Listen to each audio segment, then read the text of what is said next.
Look at that serendipity. We have Danny and we have Divi. Um, yeah.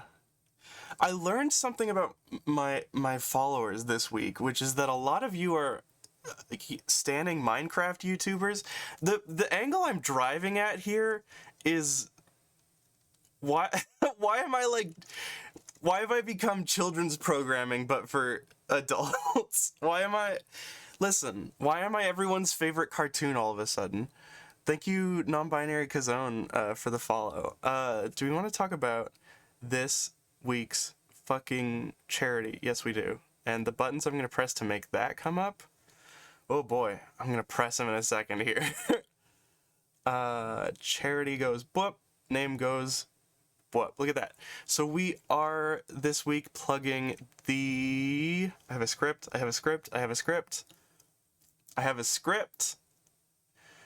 The National Network of Abortion Funds. It's exactly what it sounds like. You can donate to them directly or use their Find Your Local Abortion Fund tool on their website to find a local place to donate to. Or, maybe somewhere that you just throw a dart at a map, because half the time, people are thinking about these West Coast cities, big cities, a lot of blue cities, and thinking like, this is where I'll donate because this is where I live. Maybe donate to, I don't know, Nevada.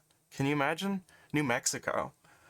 Because there are people in those places that do need that kind of healthcare, and, maybe, it's good to think outside of your immediate bubble. Anyway, they work to take down financial and logistical barriers to abortion.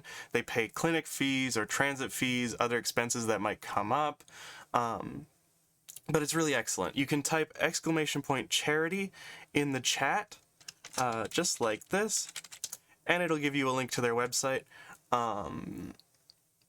RATURDAY Night is not affiliated with any charity listed. Any donations made through Streamlabs or PayPal or anything with the RATURDAY Night or Maddie Girl Meet or whatever branding, that goes to us, support the show, but you can also support this abortion fund by typing !charity in the chat, which is good.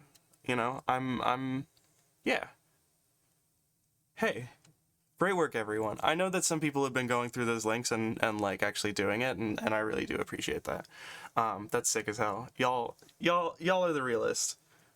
I should do like shout outs or something. Next time someone does that, send me a message and I'll shout you out or something. I don't know.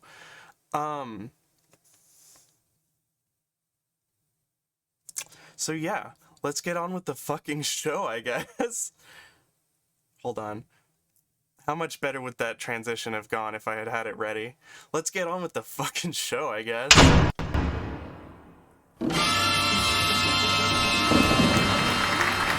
RATURDAY Night is filmed in front of a live studio audience. Lex is a Toronto-based musician and all-around game audio person. We've been calling her a sound design gamer. Was that it? Sound design gamer. Since 2016, she's been exploring the melding of sound and game design through client work and personal projects, including Super Animal Royale, which I was like very surprised when I saw that. I was like, oh, that's a real game. That's like a lot of the time I have developers on and they'll like have an HIO page, but I think it's so wild that I'm like, oh, I saw that on YouTube. Anyway, working with developers to breathe life into games is what draws her to the medium, with focus on world building and designing soundscapes that fit the universe of a project. Outside of game audio, Lex handles songwriting, performance, and production in her electronic... You really gave me a lot of tongue twisters here. Songwriting, performance, production in her electronic rock band Wax Limbs, whose electrifying live shows can be experienced around the Toronto music scene. Wax Limbs will be performing live in Toronto at the... Hold on, I have it queued up. No, I closed the window. Fuck. Can I get a reading? Yeah. Oh, no, I want to hear you try and say it first. But I'm supposed to be a cool cartoon character, not a nerd. Vashtorovki. Come on. All right. You're doing great. No, it's Vastrovia. Vastrovia. Okay. Vastrovia on August 5th. How'd that come about? We wanted to book we wanted to book a show with a couple friends, particularly in a band called Animatist, which is also on the bill. And yeah, we booked a show. Nice. Cool. Sorry, it's That's very so sick. unglamorous, but you know. The band you wanted to book a show with who? They're called Animatist, so we've been meaning to play with them since before the pandemic, and it What just never really worked out. So what drew you to what drew you to you two together? Wow. Tongue twister. full of those. We are both okay. So Brent, the guitarist, and sort of one of the leading minds of that band, is also from Mississauga, which is where I grew up, and kind of was a part of the same sort of weird, hardcore, experimental, just music scene that was there in the 2010s. So he and I kind of hit it off a few years ago. We played a gig together, I think in like 2018, 2019 for the first time. Pandemic happened. We wanted to do it again, and this is our first time playing with them in like 3 years, and we're extremely excited about it. Hell yeah, that's so cool. So I assume like this is a COVID related thing that like y'all haven't played together yet, or am I wrong about that? No, you're absolutely correct. Last show we played, let's see, we played a show March 7th of 2020. I think the day before everything was decreed a global pandemic, and the first show back we played was April 27th, just past this year. So Okay. it's about 2 years since we had played. We've since played one more gig at the Baby G in Toronto on June 2nd, and our next one, is August 5th. So it's good to be back. It's terrifying to be on stage. I was gonna ask, how has that transition been into like now playing again after so long? Well, it's been wild on so many fronts. I mean, there's obviously the extra stress of I'm very like pandemic cautious. I always wear a mask if I leave my house, things like that. On stage, I wear a mask. I do a lot of singing in the band, so I just don't want to take the risk. And Well, I mean that it's at that point you're screaming into a crowd of, a bunch of people, and it's like that's yeah, not good for anyone. yeah. I am the only musician I have seen who does that though. Wears a Sheesh. mask while singing, which is like I get it. Like trust me, I know full well it absolutely sucks to sing in a mask, especially for louder parts. But and these are always extremely hot venues. But yeah, regardless, it's been intense, very affirming. I came out during the pandemic, and so like the me that's on stage now is quite different from the me that was on stage in 2019, and because of that, I've been able to explore a very different stage presence that I think is kind of intimidating, and it's a lot of fun, and just good vibes all around. That's so interesting. How have you noticed your stage persona changing from before and after the pandemic and coming out? Well, I don't wear skinny jeans and button-ups anymore. Nice. Great. I started just really putting a lot of effort into my outfits. Like I'm a trans woman, so I just started wearing a lot of different clothing, and my hair is a different color, and I was just able to kind of play up the drama of being on stage and playing a bit of a character, which is I guess what I'm doing here on this stream. Yeah. In a way that I wasn't able to really connect with in the past, and it's just been so cool. Like people have been very supportive, people have been really respectful, and I think it's added a lot to our stage presence just because I'm able to kind of perform more confidently now. You kind of really have that ability to let loose. That's so fantastic. I wonder, like, is the feathers motif part of it? Yeah, so Wax Limbs is a band, but it started as a solo project in about late 2010, early 2011, and it was just me messing with computers. I didn't know how to play any instruments, and I always was kind of working with this idea of mutation, of like turning into something else. And I mean, I think it's pretty clear now what that was about, but now I've just got this set of images from the past decade that have kind of coalesced into something that I really like the aesthetic of. I'm able to kind of work into the themes of the music and ultimately, my online handles and things like that. And it's, yeah. Hmm. That's so fucking cool. I wonder. So where does the feathers part come from though? Um, well, It's so I've prominent. always, Like, is this an angelic thing, or I mean, the Icarus thing is. But I want to hear no, your thing. yeah, it's not really tied to mythology or any Mhm. existing, like certainly not tied to like a Christian mythology or Mhm. even like Greek mythology, but it's more of just I used to have nightmares about like feathers coming up from under my skin and Oh. kind of like turning into some sort of like half-formed bird creature, which is I guess what this character looks like. And I always, despite being freaked out by it, because nightmares are never fun, I was always very curious and I Mhm. found it very exciting. I was like, there's something about this that feels right. And it was ultimately like a transness thing, like turning into like Mhm. acknowledging a part of myself that I didn't necessarily have the wherewithal to do at the time, but it was a way of just my brain going, hey, like at some point this is going to happen to you Mhm. and you're going to just like you're going to change and things will be different and you'll look different, and that's what I wanted Mhm. on a subconscious level. So the motif is really just that, like the idea of um mutating into a bird-like creature, and for some reason the bird thing has always just been prominent. I Mhm. like barn owls a lot. We play in Yes.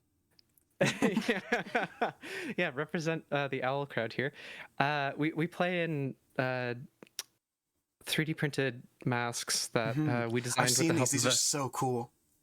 Thank you. Yeah, I originally designed the sort of face of it, did everything in papercraft for years, and at some point brought on a 3D artist named Indigo Doyle here in Toronto. She's awesome, and she kind of remodeled everything for us, and we 3D printed them in nylon, and now they're like much more robust. But the idea was that the eye shape was taken from barn owls because I just love them. They're one of my favorite animals, and it's sort of just like tied everything together.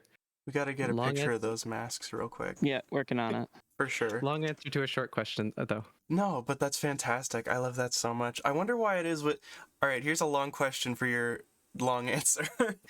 I really do wonder why it is that like birds are such a prominent metaphor. Oh, here we go. Oh, okay. In Those are the old ones. Those are the papercraft ones that I made by hand, but Mhm. they're not what we use nowadays. Okay, I There's tried a my best. video of the new ones on the homepage of their website, I think. Yep, that's true. Um, if you want to pull that up, that'd be sick. Thank you. I love you. Working on it. Isn't my girlfriend great? Anyway, I wonder why um birds especially are so prominent in sort of like these trans self idioforms, because I've had these dreams too where I'm like, not that okay, okay, this is a little weird. Mhm. I've had dreams about like this god bird creature called Mother Bird, and like fucking and I'm not alone in this. Like a lot of these. Well, first of all, there are these self-deifying trans people, I suppose, like you, who identify with the bird motif so much that it just sort of becomes like a self-fulfilling prophecy. Holy shit, that's so cool. What a nonsense thing to say. I No, I like it though. It's kind of cool. I mean, if we really want to do art thinking about Mhm. it, I guess we could say there's something about like growing wings, like finally being able to Mhm. fly, all that kind of stuff. Like, but I don't know if our brains are really wired to just exist in a space where, metaphors rule us. I think Mhm. these are things that we sort of create around ourselves to explain Mhm. our feelings. It's So, more intuitive than um the opposite of yeah. intuitive. Yeah, because I mean, like I have like what do they call it? Who Like can you bring that up and put it? Sorry, bring that back up and put it where the logo is, just in the middle, between the two of Yeah. us. Thank you. Um, God, this is so fucking cool. thank you. I love everything about God. Okay, so how did you? I I want to ask you a fashion question, which is where do your tastes come from with this kind of stuff? Yeah, I wonder. I don't know.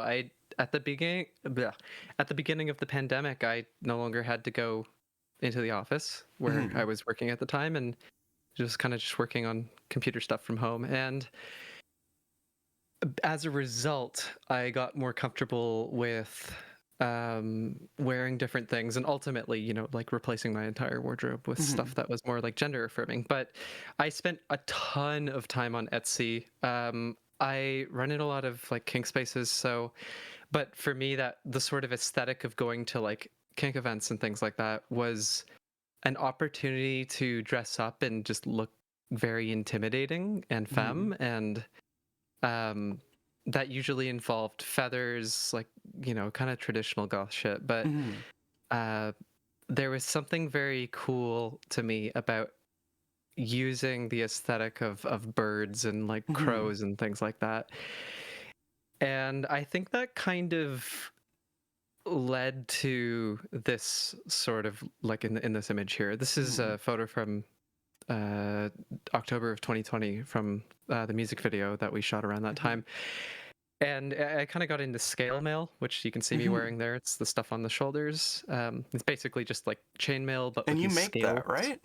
I do, yes. That's crazy. Yeah, yeah. So I made this piece, and I just thought originally it kind of struck me as feather-like, and that just naturally drew me to it. And I wanted a new hobby, something I could just do for fun.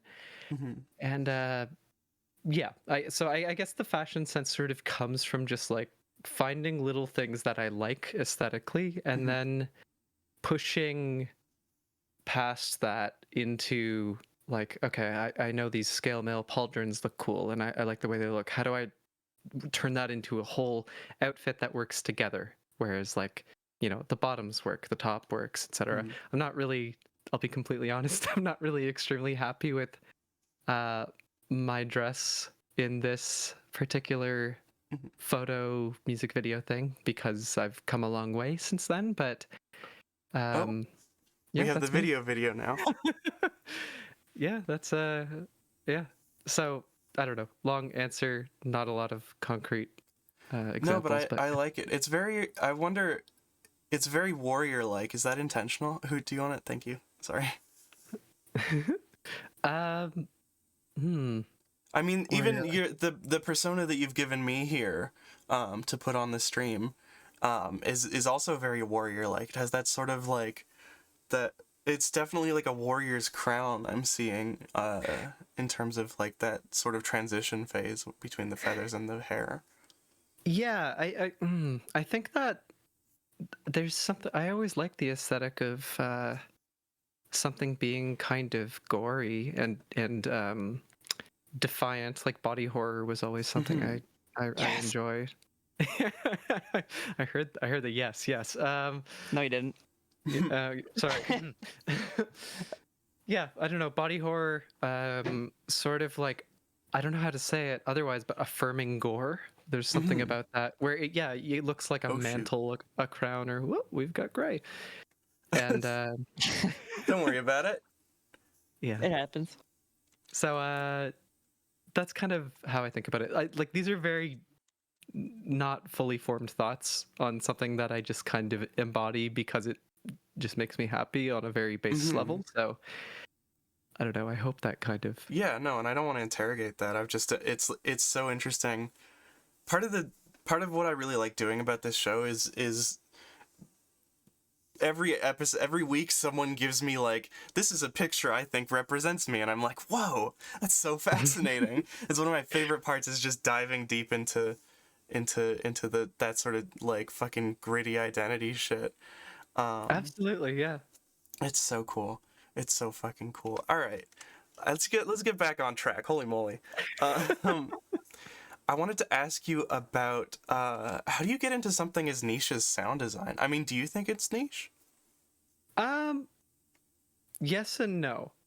I think for myself, a lot of what I wanted to do when I started out in it was, how do I put this? I wanted to make music for games, and I just kind of looked at the market and saw that everybody wants to make music for games. And I am going to have a real hard time positioning myself to, I don't know, positioning myself in the crowd, essentially. And I was kind of like, well, I have been learning a little bit of Unity. I've been learning a little bit of just the tiniest bit of dev stuff so that I can communicate with devs better. Excuse me. And Sorry. No worries. So my brain is freezing. Yeah, basically I just kind of decided it would be smarter for me on like a marketing level to say I specialize in sound design. And getting into it, I was already kind of just this is going to be another long answer. I was in university for electroacoustics. It's a show about you. Answer for as long as you want. All right, hell yeah. I was in university for electroacoustics in Montreal, and if you're not aware of what electroacoustics is, because nobody is, it's like, I call it sound science with art, kind of an art bend. And essentially what it led me to was like interactive audio. And I was sort of like playing around with it. I really liked Toronto's game scene, or at least like, what I thought the Toronto game scene was about. Very emotional, like indie games were extremely appealing to me. So I just kind of started going to events and networking with people and going, yeah, sure, I can do this thing that I, really didn't fully know how to do at the time. And this is around 2016. And I just kind of made friends with people. And eventually, a couple people would be like, I met Gameaudio people, learned from them about what they do and how I could apply the skills I had sort of built up from my own music and school. And eventually, like, someone would be like, hey, I can't take on this contract. Do you have availability for it instead? And I'd be like, yeah, that sounds great. And that's how I ended up on Super Animal Royale.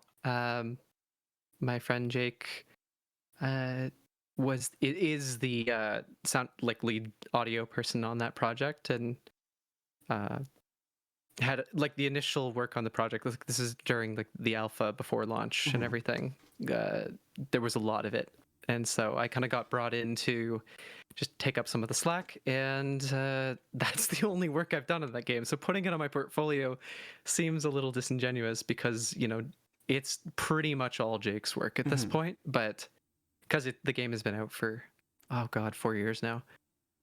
But yeah, anyway, it's just networking, making friends with people. Now like half of my friend group is game people, and like every contract I've gotten has been through friends or friends of friends, and that's kind of just how it works in a tight-knit community. The actual technical side of things is just I don't know, like everybody uses Fmod, or you do direct implementation in Unity, which like you can learn. It's not too difficult if you've messed with games before. Yeah. That's cool. I wonder, what are some of these like indie games that originally inspired you to try and become a part of this?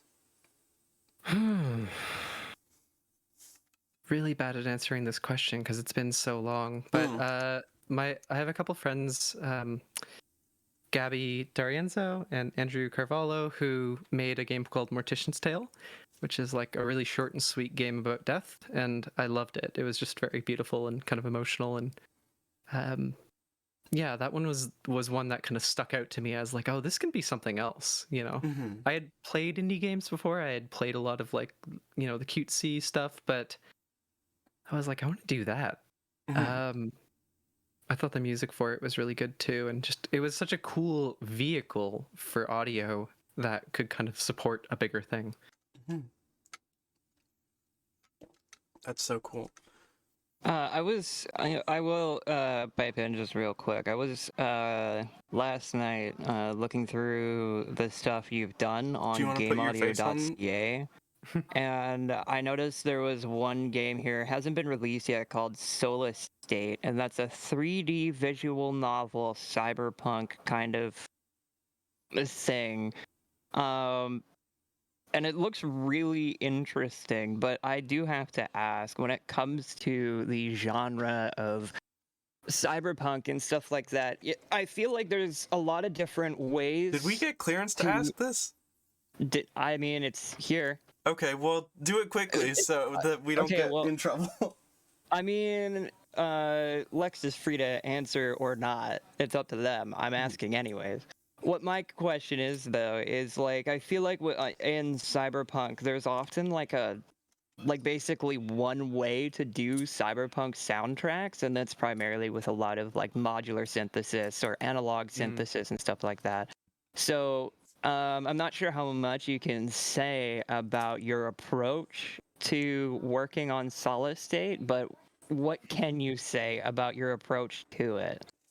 I can probably talk about general things. The director of the game and I have like been on stream, composing music in real time and things like that. So there's like a little bit of it is public knowledge, just what it kind of sounds like for certain tracks and things. So I feel relatively comfortable talking about that. I just sort of approached things the way that I make music for myself. A lot of the Wax Slim stuff is very rock oriented. Some of it kind of steers towards metal nowadays, but this I just focused on in more of like an ambient electronic kind of way.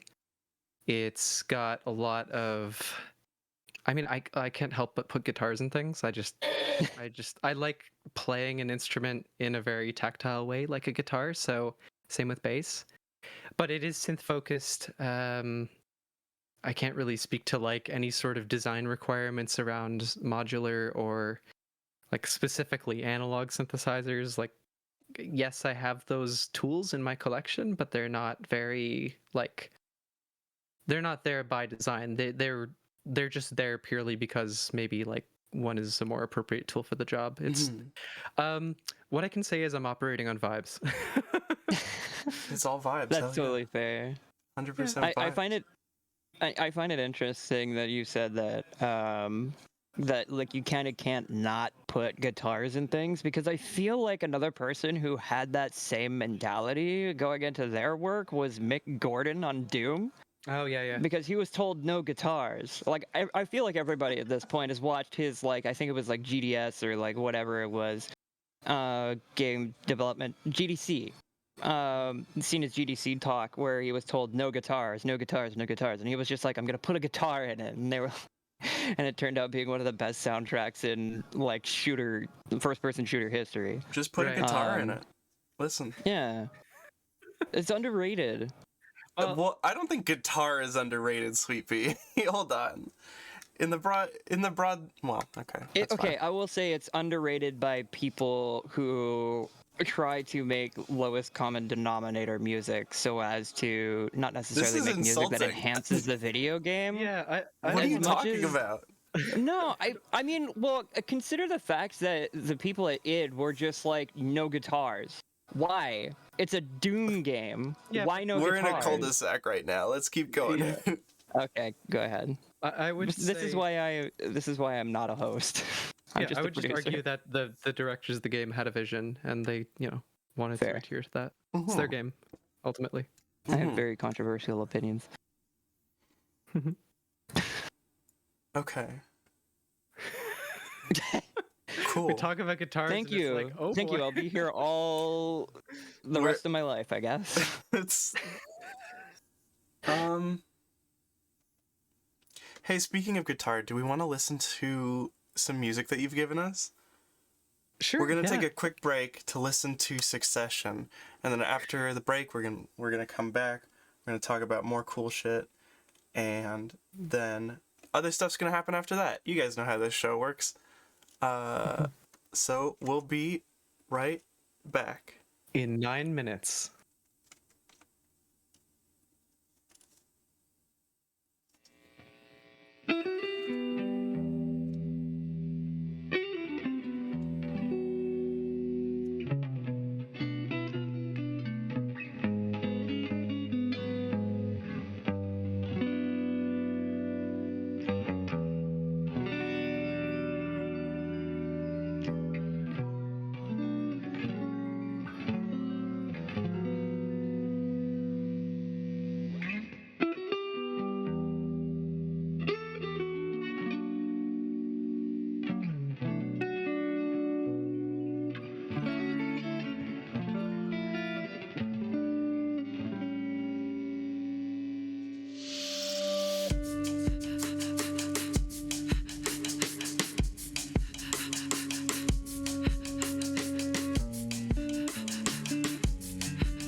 in that place where lilies grew near 1,000 years ago.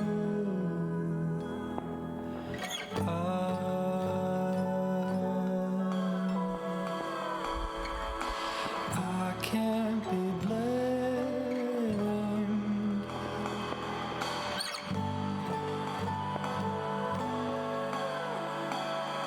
There's no remembrance in after days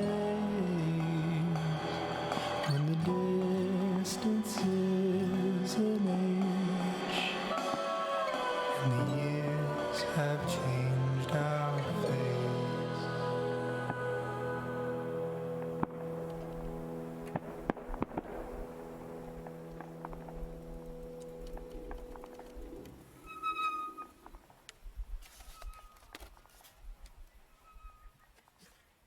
Let's go to the water.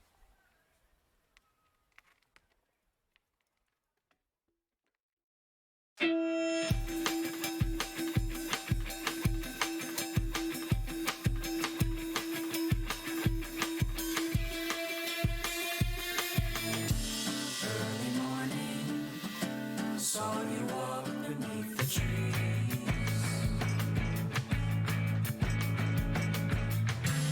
And behind you, dragged an elk along the leaves.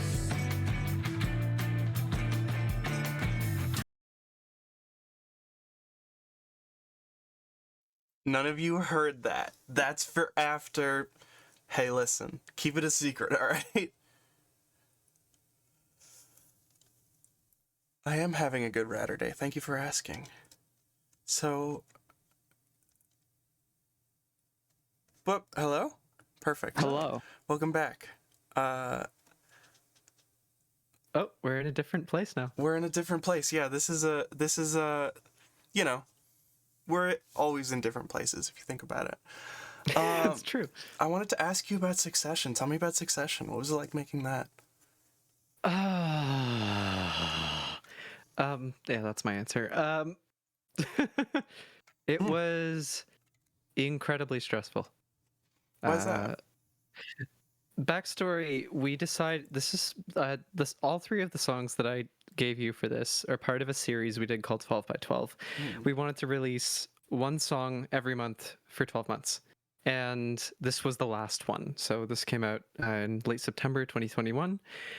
And at this point, we were pretty burnt out. Like, I know I definitely was. I can't speak for everybody in the band, but I kind of am a bottleneck when it comes to getting things done in Wax Limbs on a production level. I handle most of the production.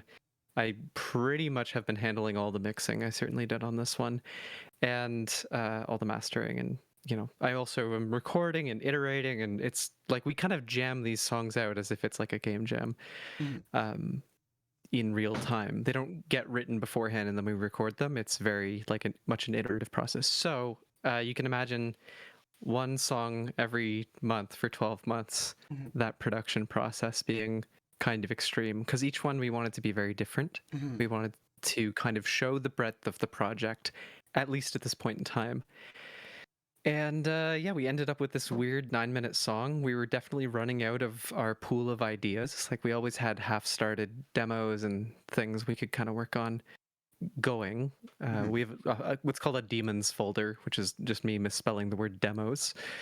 And our demons pool was like getting real thin. So at this point, Succession was like a minute of music, and it was like, all right, let's kind of just let's power through, let's get it done. And we kind of turned it into 4 minutes, and then I was like, well, this could go on longer, and one thing led to another. It's 6 minutes, and I'm like, no, it doesn't feel complete, it needs more. So we added this ambient thing, and they're like, my bandmates were like, okay, Lex, it's like, this is good, right? Like, it's done. I'm like, it needs one more section, like sort of a recapitulation of the section before. And so I kind of tacked it on, oh god, like 3 days before release, recorded everything, and they were like, no, this absolutely sucks. Like, this is overdoing it. Like, this is gratuitous and self-obsessed, like to have a song this long and all that. And then I added the piano part that sort of is overlaid. It's with a glockenspiel now in the very last section. And for some reason, I don't know why, that tied everything together. I guess it was sort of like a leitmotif thing. But yeah, it suddenly clicked. Everyone was like, oh, okay. Now this song feels like it's come to a natural conclusion. But we were very much running up the clock at this point. And, I had done all the vocals, but we wanted Will to do the end vocals because it was kind of his song vocally speaking. So there was a lot of moving parts to get it done. It was just really a crunch kind of scenario. And I was very happy to not have another song for the next month. So we haven't released anything since this. It's been a bit of time, but the break has been really good for us, I think, as a group. And being able to focus on some gigs again has been really good for us as well. So that's what it was like recording that song. Sort of a nightmare. Where did this idea to do 12 songs in 12 months come from? Well, we knew we weren't playing gigs and we had energy to spend on other things or spoons or whatever. And so it was like, we don't want to disappear. Every time we go away, so to say, to make an album, we appear again after a year or two. And of course, no one's paying attention. This is, the cycle of social media just dictates that if you're not active all the time, you're fucked. So we knew we wanted to kind of build a sort of momentum and a presence. Like we wanted to be very present, be able to engage with an audience. We really didn't have like a proper audience before we started doing this. But once we started doing these regularly and people had things to look forward to and we had, a music video, suddenly we started existing. So that was very much like, okay, let's just keep doing it. And around song 7 or 8, it started to really take its toll on us. In a lot of cases, we would start these songs the month they needed to be finished. And I'm incredibly proud of the work we've done. I don't really regret any of this process. It totally changed the way we make music. It made us all better musicians, but ultimately it started to really, really, really bear down on us. So we kind of thought, what's a good cap? And we just thought, 12 songs, 12 months, a year of music. And we, it just worked out that it's about an hour. It's about an album's length. Obviously, these were singles. We didn't release them in album form. But it was a crazy, crazy lesson to learn about scheduling a creative process and, listening to yourself, knowing when it's too much. And I still think we put out our best work, and I'm happy with it. But it started to really come down hard on us at the end, particularly me, just because I had to wear a lot of hats. So. So here's an interesting question not necessarily a question, but not released in album form yet. Do you have plans to repackage all those singles as an album on their own kind of thing? So, yeah, we do. We've been talking about it for, I think, 9 or 10 months now, for a long time. Partway through the process, we were kind of like, every song we release, we get better at doing this. The mixing gets better, the performances get better, we get tighter, the songwriting kind of improves, all of these little things, just because we're practicing, right? In a sense, practicing at being recording artists. And we thought, well, these mixes and instrumentations and things like that all sounded good when they came out, but now we're kind of looking back on it a bit more critically and kind of going, well, who the hell are we beholden to, right? We don't have a label. There's nobody breathing down our neck to present things a certain way. So we're probably going to go back and redo a lot of stuff, like completely re-record songs. Like we kind of figured out, this is a weird thing to say, but we figured out guitar tones kind of after this finished. Like we've been working on new music because that's just kind of how we work. But like now our guitars actually make sense. Like the tones fit into a mix a lot better. So we're kind of like, well, it'd be good to actually go back and redo a lot of these songs with better guitar. The first song we put out in the series, we actually got mixed by another producer because I was stuck on it. And it did get us unstuck, but it is somebody else's mixing and production style. So I'm kind of like, it doesn't fit the others. It's a sore thumb a bit. Mhm. And I would like to re-record that song more intelligently. Like, we recorded the drum kit with like 2 mics. We didn't really get an overhead recording, so the cymbals are really muted. The song is witnessing, not to dish on our own work, but I think like we learned a lot of things about ways we could make it better, and I really like that song. So it's like, I don't want to let this sit. I want to go back and essentially redo everything and put that out in an album form at some point. But right now, it's not our focus. Our focus is to finish what we have. We have probably about 25 demos Oh. currently that we're really excited about.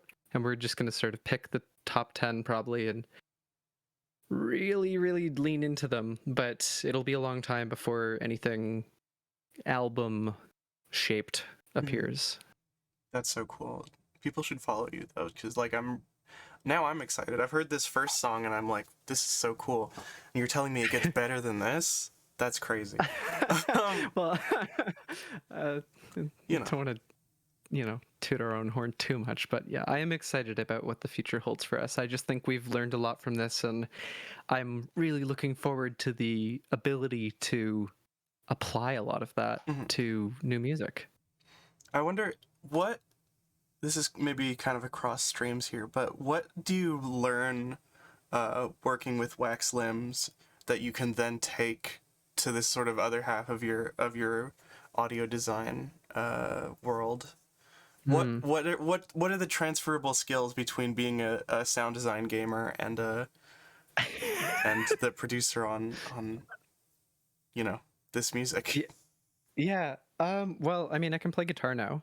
Nice. We kind of had a point early on where like not everyone was like super available all the time. Our lives were in very different places, so I sort of had to pick up guitar duties a little bit, like at least for demo purposes. In most cases, we got like Will to kind of re-record or change parts and things like that. And at some point, his life changed and he was able to commit more to the project. And now we've got like his much more skillful guitar parts. But because of that experience, I improved a lot at my playing, which has allowed me in, a sound design gamer sense to bring those skills to the table, and to I'm trying to find like a more concise way to put this, but yeah, I can just like play instruments better. I'm much more diligent now with production timelines. I can kind of tell when an idea is good or not. Like, if I have a maximum of 5 hours I can spend writing and recording and mixing a song because of budget constraints, I have to know when to ditch an idea if it's not working and start again. And I feel like this process being so locked to a timeline in a production sense taught me a lot about when to make those calls. That's so cool. I this is sort of just a personal curiosity, but what do you like best about doing each of these? Well, we can bounce back and forth if you want to start with game design, game audio design. Yes. But let's what's your favorite part about both of these production pipelines? Let's talk about this.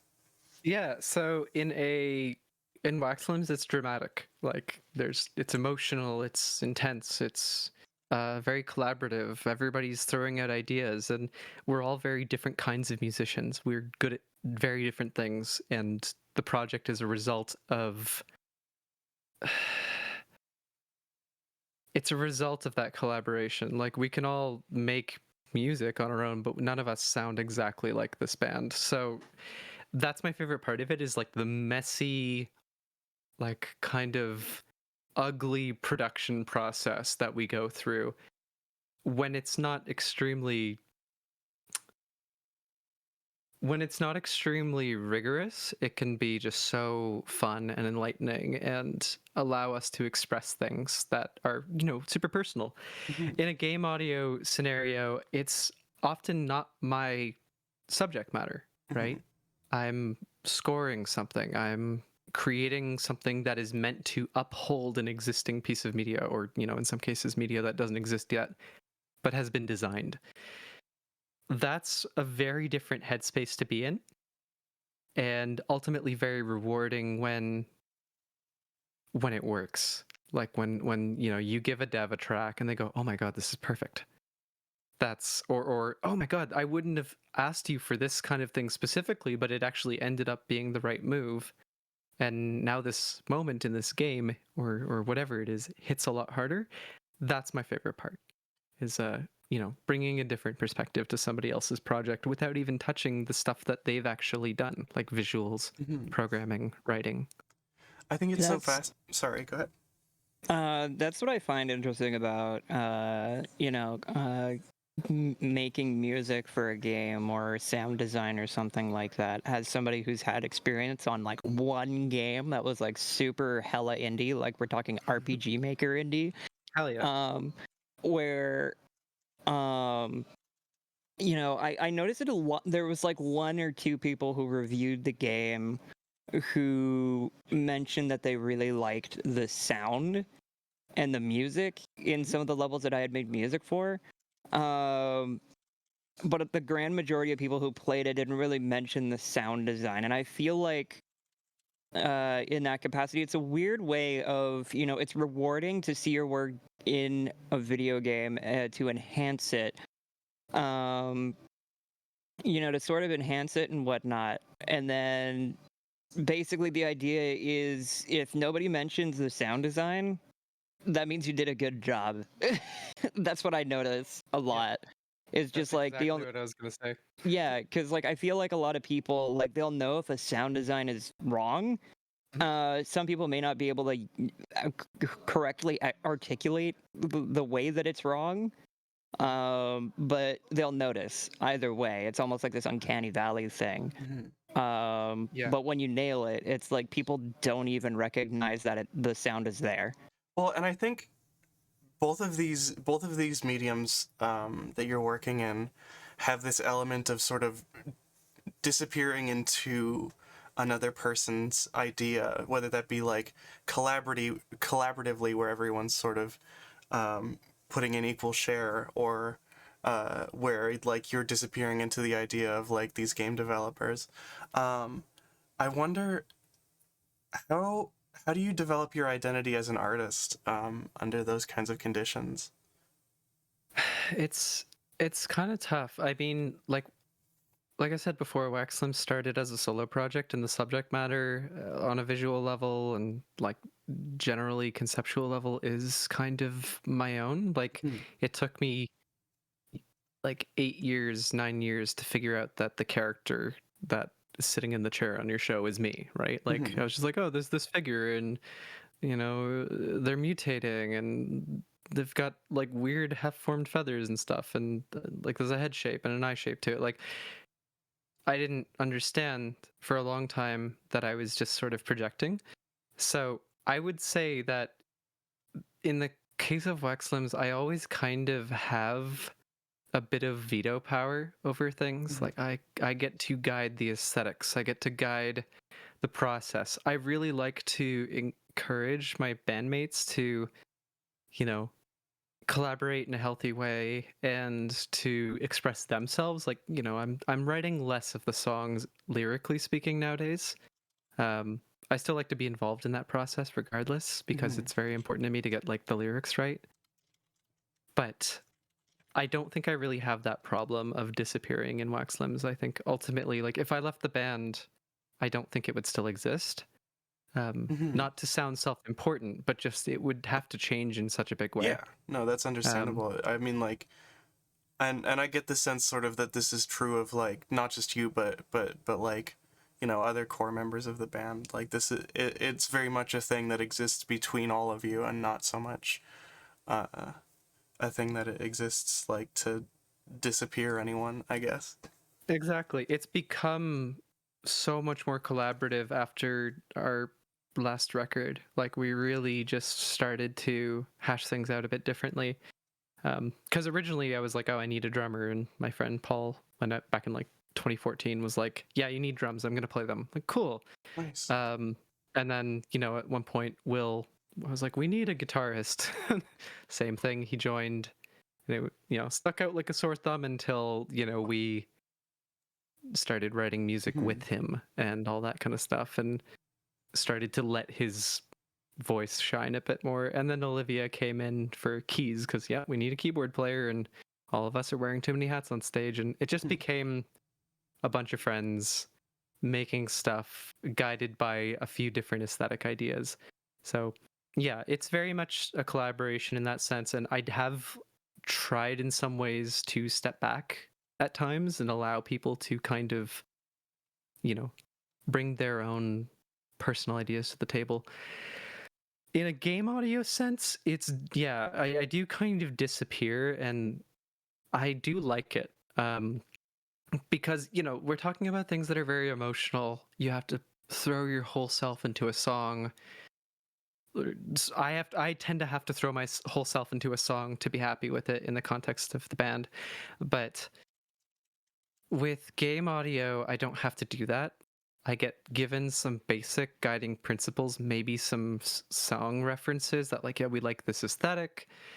But beyond that, it's just a way for me to play. Like, I get to make music, and if it fits the aesthetic that I was given, then the developer is happy, and that's enough for me. I don't need to really like say anything necessarily with the music beyond like supporting the core idea.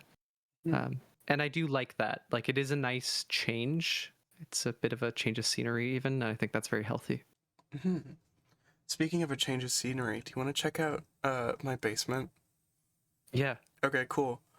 Welcome to the basement. We're doing chat questions now. Chat. Get your fucking chat questions in. Y'all been slacking these past couple episodes. I want to see some good chat questions. I saw we had 2 earlier. We had 2 Ratty, good that's ones. not how you sit on a sofa. I sit all You're the on the way top up here. of the sofa. I'm in front of the camera, which is making it's bothering me more than the fact that I'm all the way up here. Okay, fair. I've been kidnapped on this show more times than I've kidnapped other people, like, ever. So Yeah. I don't know. Keep it to yourself.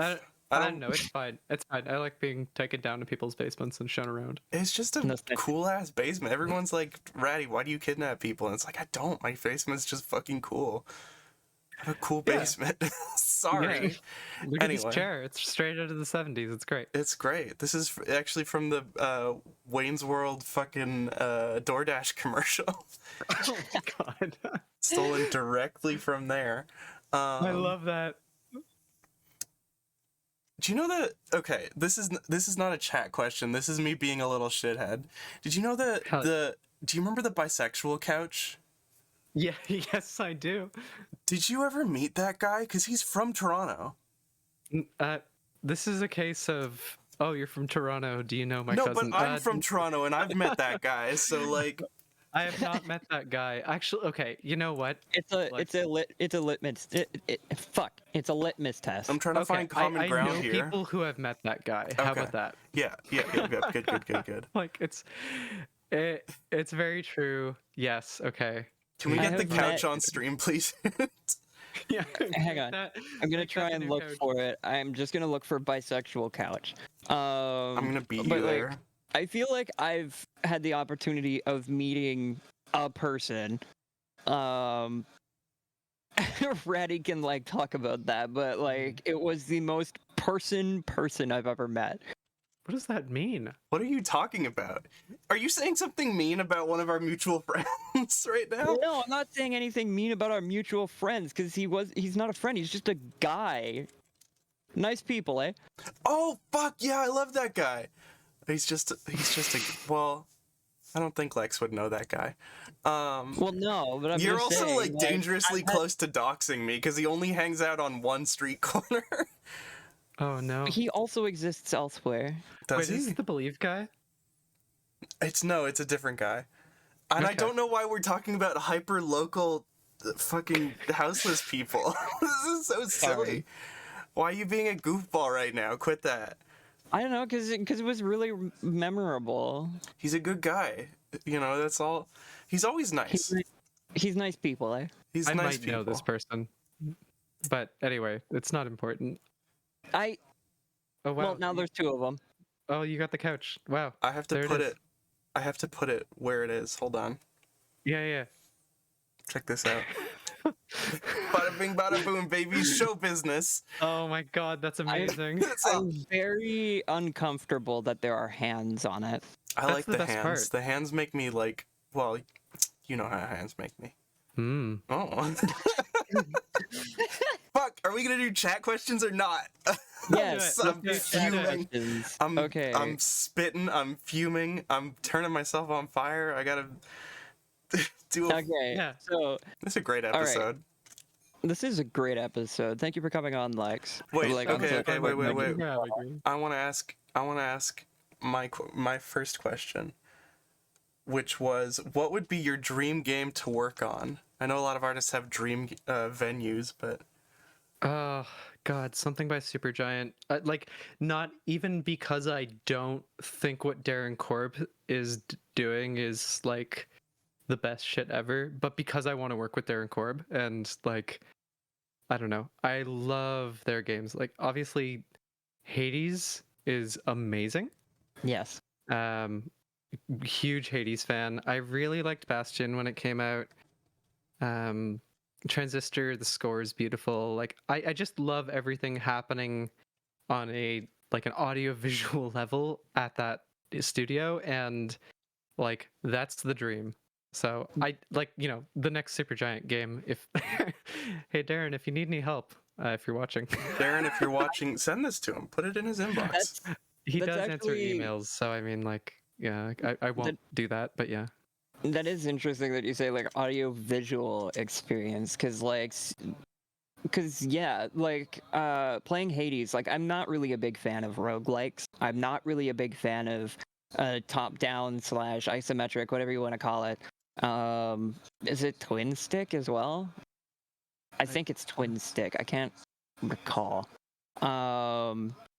Twin stick meaning you would like aim with one stick and then move with the other stick on your controller, and then like press buttons to attack. Yeah. Okay, yeah, but stop, Rachel. Listen, okay, I'm pressing buttons. It's hard. Sorry. But like, I as much as the gameplay itself didn't really gel with me in a sense of just it's not in my wheelhouse. Like I'm usually just playing racing games, and that's literally it. It's okay to be wrong. Hades. Well, yeah, I know. I'll totally admit that I have bad taste in games. But I will say that like Hades, like I think I spent full price on it and played it for about an hour and a half and didn't pick it up again, but I still find it to be worth my money because it was such a good audio visual experience. It looked good. It sounded It is so good. cohesive. Like, I've been playing that game for a while, like since 2020, I think now, and I keep coming back to it. I'm really slow at finishing games, and I still haven't finished it. But like, it's every time I, hop into a new run, and those battle themes come in, like the fucking the Meg theme. Oh my god! The first time I heard that, and I was playing and fighting her, I was like, this is incredible. Like, That's this the first hits boss, right? so hard. Yeah, it's the first Yeah. boss, but like the theme just gels so well with the pacing of the fight and like the controls, and like just it's awesome. I mean, we're kind of like getting sort of into the weeds here, but yeah, Hades rules. And it's a super cohesive game, and I think it's an amazing example of a game that uses its music and its sound in a really powerful way. Mm-hmm. Hell yeah. Hades? Yeah, 100%. Never played it. Don't know anything about it. However, I Play will it. say, Just don't go into it blind. It's amazing. okay, Yeah. go into it blind. I will go into Hades blind. There's a few games I've been trying to go into blind. The other one is not Grim Fandango, but Disco Elysium. Oh yeah, yeah. love to play that. I've heard it's good. One game of the year. They cited Marx in their acceptance speech. I assume. Nice. You know. Cool. Anyway, Should we take the next chat question. Yeah, absolutely. What's the most interesting compliment you've heard about your music? What was the most constructive criticism you've ever received? Okay, I've been thinking about this because I saw this come in and I've had a little time to prepare. But most interesting compliment I've heard was like in 2013. I had just played my first album release, and some guy came up to me and just said, "You know, that was really cool. Do you like write in notebooks and stuff?" I was like, I mean, as a matter of fact, I do partake in notebooks. Yes. He was like, yeah, I was sort of like reading over the liner notes. Like, he bought the CD after the show, and he's like, I'm reading over the liner notes, and yeah, you just seem like someone who writes stuff. And I was like, I wrote the words to the songs. It's true, and it's obviously like kind of a shit posty answer, but I thought it was so funny in a very like heartwarming twist. I was at a party like 2 months later, and he shows up and he's like, "Come out to my car. I have something to give you." And I'm a little freaked out by this. Oh but boy. yeah. So I'm like, It's I don't very know this brave guy. of you to hear Yeah. someone invite you out to the. I mean, at first the basement, now this car. Yeah, Goodness. and so he Gotta the work on basement. your self-preservation instinct just a little bit. It's been almost 10 years. I'm better at this now. But yeah, he had actually made me a notebook and gave it to me. He's like, I really liked your record, and after our conversation about writing in notebooks, he's like, I decided to make you one, and he had done it with like a leather cover and everything. And it was like a really sweet gesture that I was not expecting even the slightest. So that was I the don't think most interesting compliment because I think it was just very weird and unexpected and kind of like, yeah, I mean, of course I write notes. And like, I don't know what what makes that seem exciting to you, but it was weird. The most constructive criticism I've ever received was probably a promoter in 2017 that we were working with, and he was like, okay, you have this aesthetic, your music is very like cinematic, otherworldly, blah blah blah. It was this more kind of electronic at the time too, and dreamy. It's like, and you have these masks, but that's it. Like, you go on stage and you're trying to sort of conjure up this atmosphere and bring people into another world. And like, this is all you've got. You're using like venue, like house lights and stuff. And it's just so incomplete, right? It was Uncanny Valley type stuff. He's like, you need lights. You need to like figure out the fashion of the band. You need to unify your aesthetic. Like, Will was wearing like big thrifting sweaters and stuff on stage while I was like shirtless, and I had painted diamonds on myself. It was it was a whole juxtaposition that was really funny in retrospect, but he was absolutely right. So I was working at an LED lighting shop at the time and building light fixtures. So my drummer, who also was working at that job, we designed the stage lights that we currently use. They react to the music that we play, and they're sort of a part of the choreography of the set, and ultimately kind of became the letterhead, logo, what have you, because of the way we arranged them. We're like, hey, that looks like a symbol, let's use it. And now it's like, over time, everything has started to unify, and our live sets are so much better for it. Like, we're not just trying to be a band, we're trying to be like, to go back to our earlier conversation, an audiovisual experience. We're trying to make sure everything is cohesive and that people can kind of lose themselves in the experience. And I can't like, overstate how important that feedback was, and what it did for us. And it also just, people see the masks, like, they're better now. We've kind of nailed them down. They don't break before every show because they're made of foam core. They're, you know, they're solid. Like, we've put a lot of time and effort into the visual aspects of our set, and it has paid off in spades. So that was the best criticism I've received about wax limbs, I'll say. That's so cool. All right, Hoot, do you want to do the next chat question? Yeah, sure. Give me a second. Let me look on your little board list. Do we Here. have footage of any of your past shows that we can look at? Oh, geez. Not really. Okay, that's fine. It's something we have to figure out very soon. It's kind of a problem that we don't have videos of gigs. I've met people who are like, "So, yeah, you still doing the laptop thing?" And I'm like, "Oh, sweetheart, that was like 10 years ago." Mhm. So, Yeah. yeah, people don't know, and Well- it's because we don't have any video. I am a local videographer if you want to like exchange details. That would be so cool. Yes. Yeah.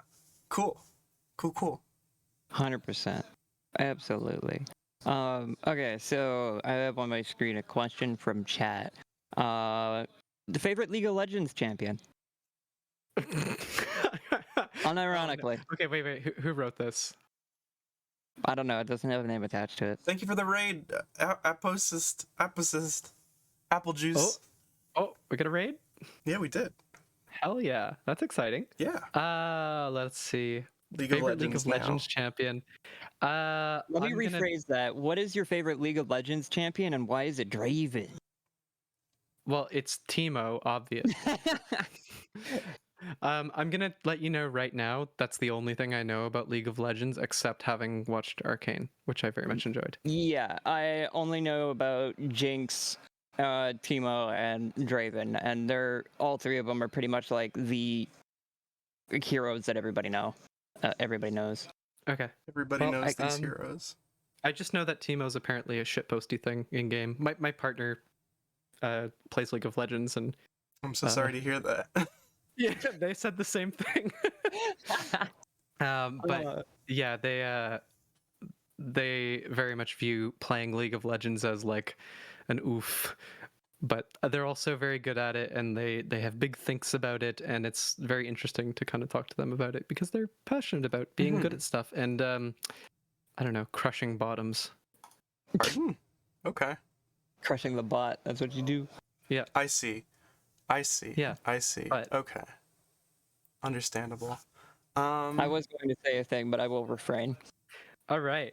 Is there Next question. is there a genre of game that you haven't worked on yet that you would like to work on? Yeah.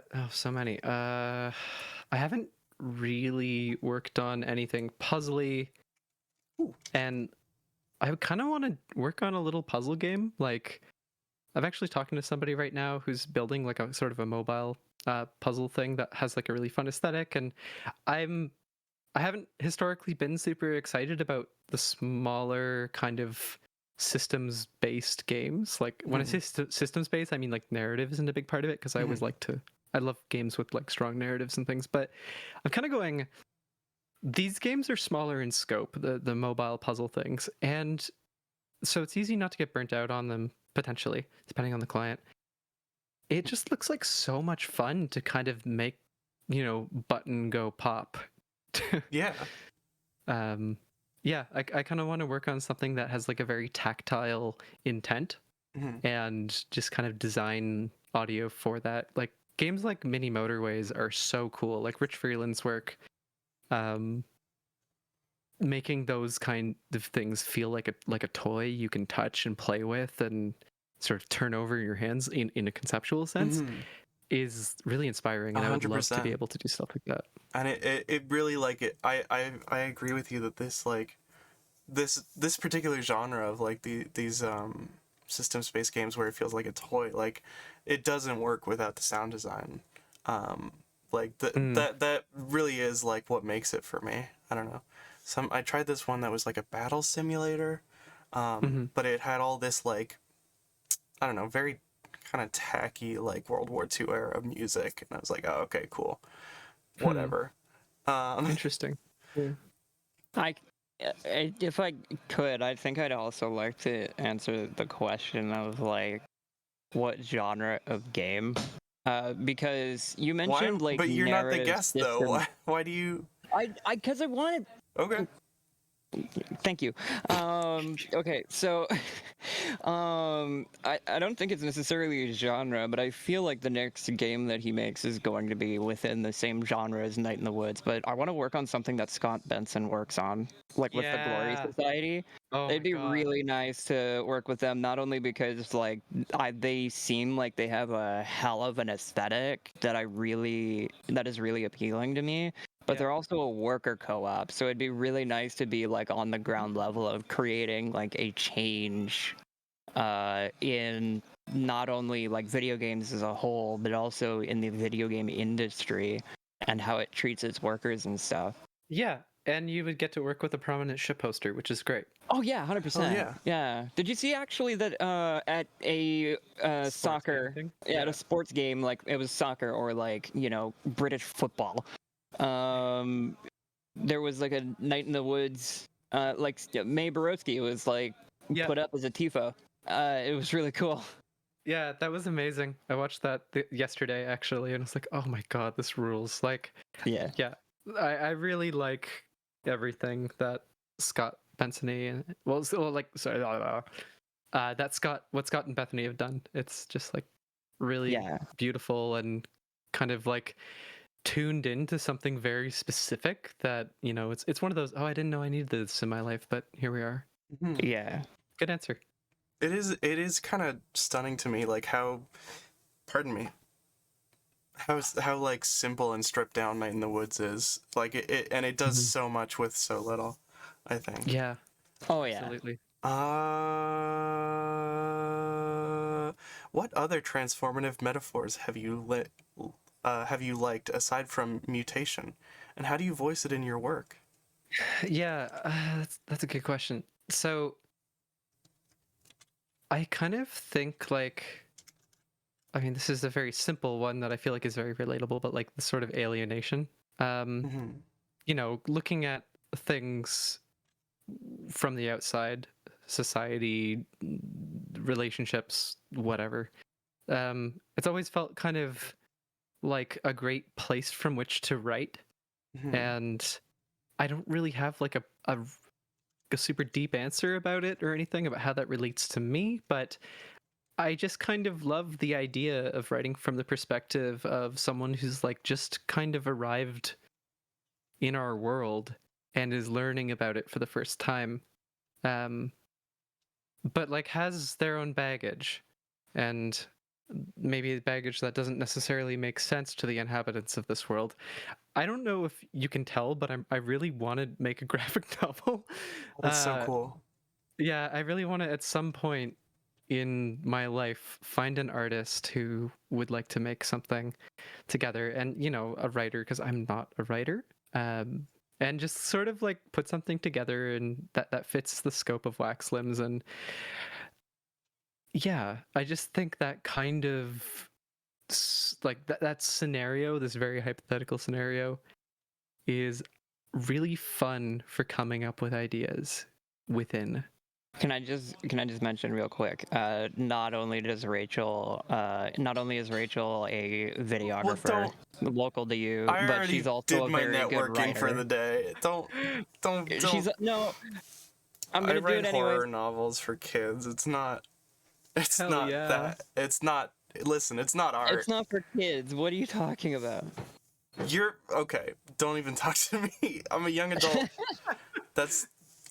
Listen, that's what it is. It's young adult. Anyway. YA novels. Yeah. I love that for you. That's so cool. Thank you. Well, now I'm embarrassed. I feel like I've bragged too much. And also, I had a question that was a follow-up I question. bragged for you. It's okay. Oh my God, this whole show is about me bragging. So, like, join in, please.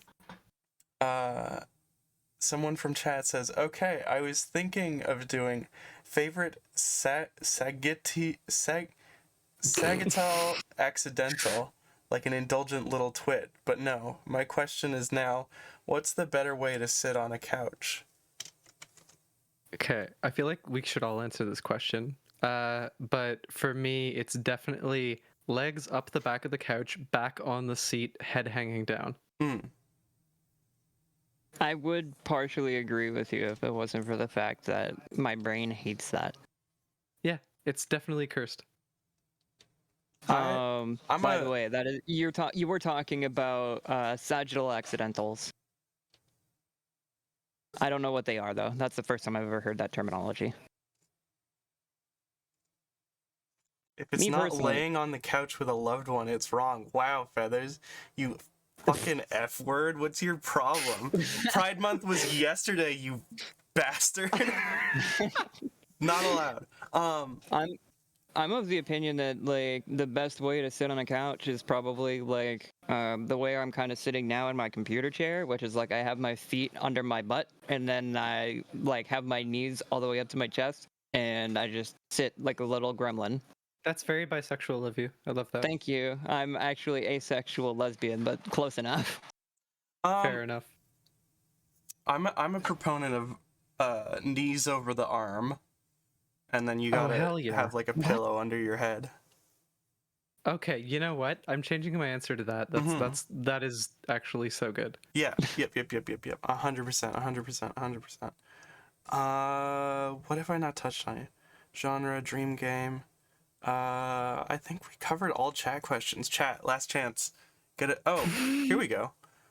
Danny says, "Do you have images of like an album, graphic novel?" Okay, so yeah, what kind of graphic novel would you be inspired by if you were gonna do this project?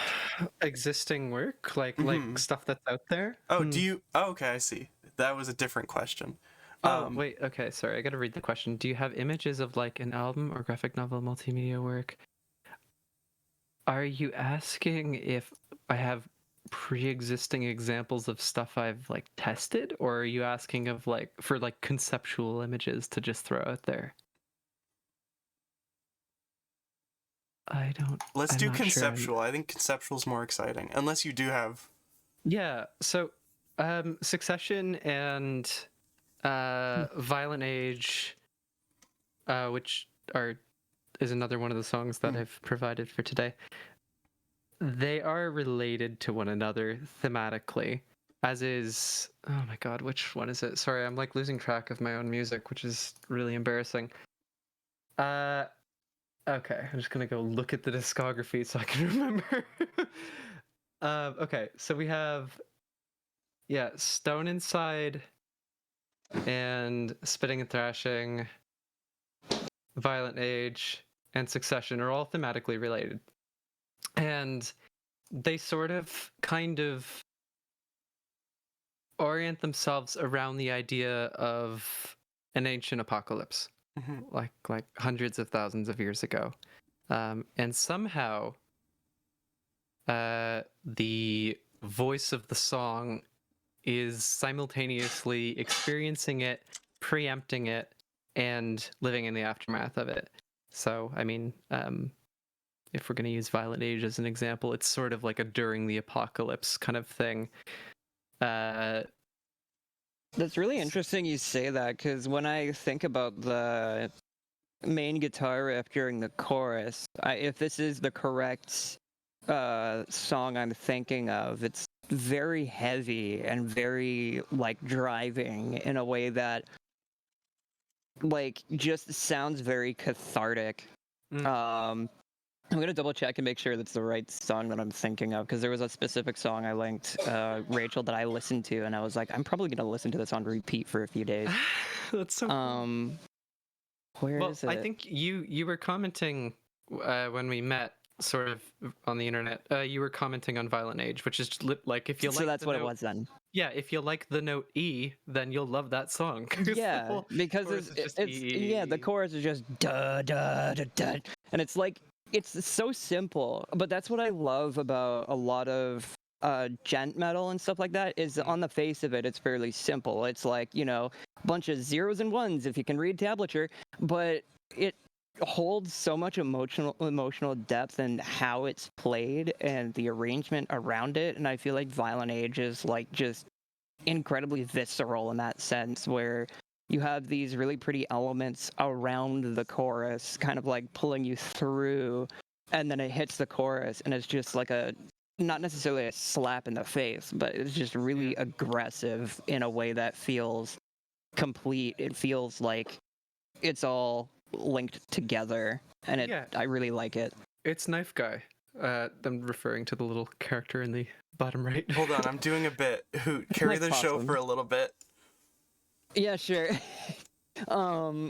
But like to that end, I guess a question comes up in my mind about that kind of songwriting where do you ever feel that there is like a section that sometimes you're thinking up thinking up too much complexity into it and stuff like that, and then you just kind of like play a really simple like riff, and then you're just like, okay, that's it. It's just that was overthinking it.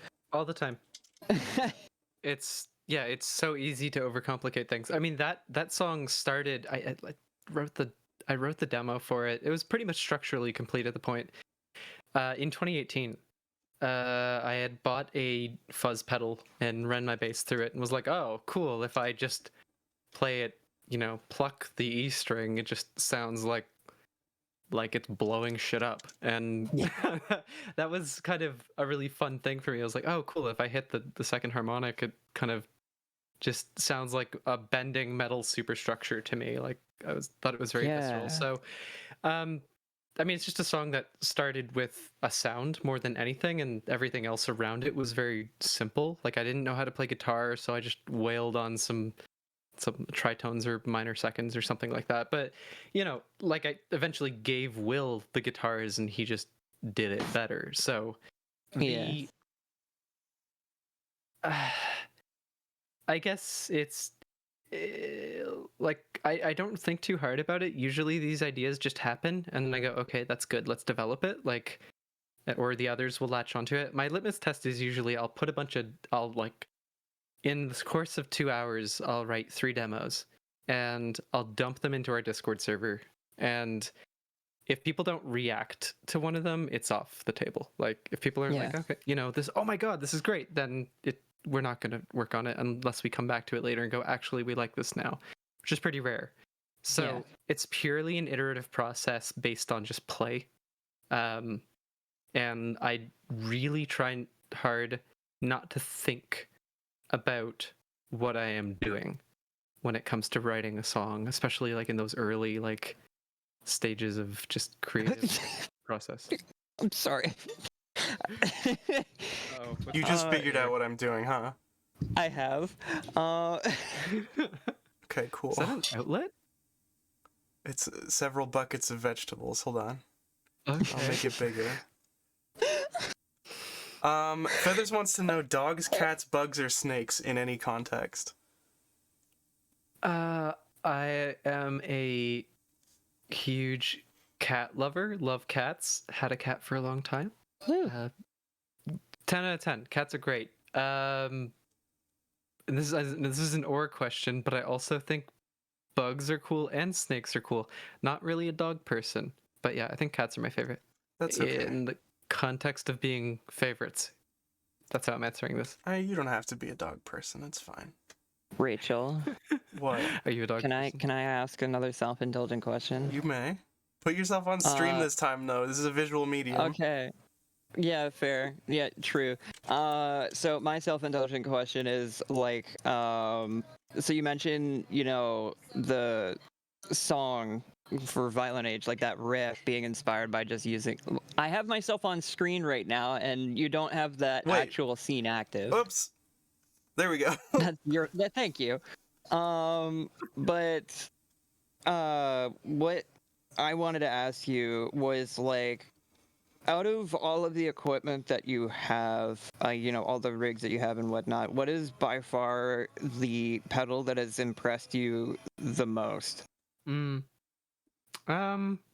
I feel like this question is a little bit hard, like a little bit easier to answer as a bass player, because there's not a whole lot of stomp boxes you can get that are like super like ridiculous, like other stomp boxes for guitars are. But I mean, I went through a big pedal phase, and I don't necessarily want to shill gear too much, because I think, like, I know people who do stuff entirely in the box, and it's like the best shit ever. But in my setup right now, I am really appreciating the first pedal I ever got, which is a Memory Boy by EHX, and it's just, it's a delay pedal.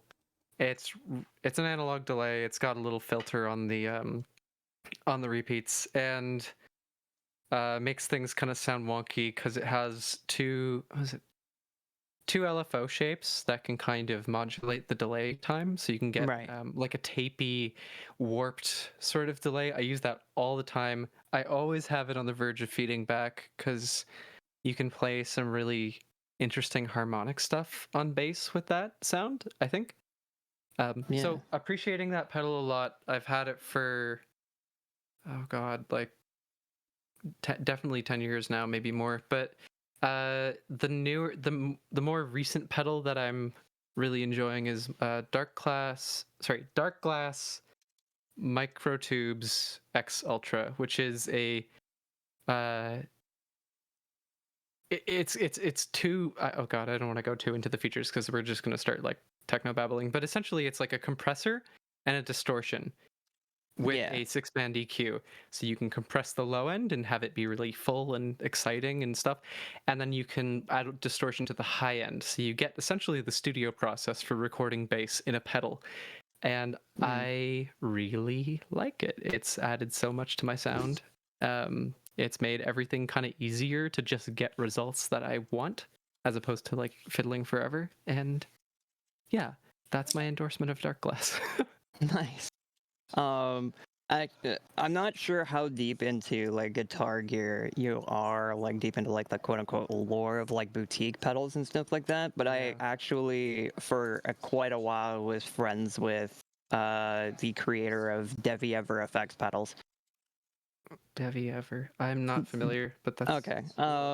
She's made pedals, or I guess goes by he now.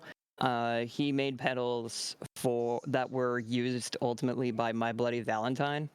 Mhm. So the fact that I just kind of waltzed into this person on VR chat and then just kind of was like, "Hey, you seem like a cool person," and then eventually I found out, oh yeah, it's because you are a cool person because your pedals got used by my MBV. yeah. So I mean, that's a nice little networking thing right there. yeah. Hell yeah. I'm not much of a I'm not much of a pedal person though, because most of my stuff is just digital. Like I plug everything into my like audio interface and then use Guitar Rig 5. So it's also because pedals are expensive. Yep. Exactly. Did you guys like my world's greatest peeler bit? Yes. So I'm reading this and I'm trying to understand. Okay, this is the world's greatest peeler. Oh, Other hand- okay. No, the whole joke of it was that I was recreating a video from online, except with the little guys. I fed them I've after midnight, so what did I expect, right? Oh. Okay, you're gonna have to send this to me after the show. Okay, it's just it's not even funny. It's just like a video of a nice old man doing like a sales pitch for a peeler on the street. Okay. Here's what we're gonna do. We're gonna go to intermission. We are going to listen to the two other songs that you gave us, and also watch the world's greatest peeler video. And then we're gonna come back for our nightly tarot reading. If you want your tarot energies included, you can type tarot in the chat. You can also type !charity to get a link to the National Network of Abortion Funds, which help Hell yeah. people who need it kind of bring down some of these financial barriers between them and abortion. And it's really important, especially right now, because like there's talk of like setting up border checkpoints between states. I mean, it's really is. It's a lot right now, and I it is a lot. So abortionfunds.org. Once again, RATURDAY NIGHT is not affiliated with the charity listed. Any donations that go to us, as in our PayPal, our Streamlabs, anything with the RATURDAY NIGHT, fucking Rachel Vermington, fucking Not Dead, fucking Studio RATURDAY, fucking Maddie Girlmeat branding, that supports the show. If you want to support the National Network of Abortion Funds, use the link in chat, !charity. we are gonna be right back. But before we go, I'm gonna leave y'all with some fucking music. We have The Stone Inside from you, Black Slims. That's me. Here we go. Hold on, not clear, not clear, not clear, not clear, not clear.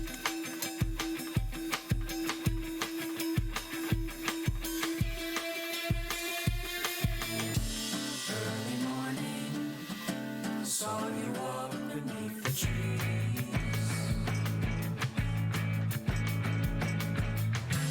And behind you, dragged an elk along the leaves. Haven't seen you, left for higher altitudes.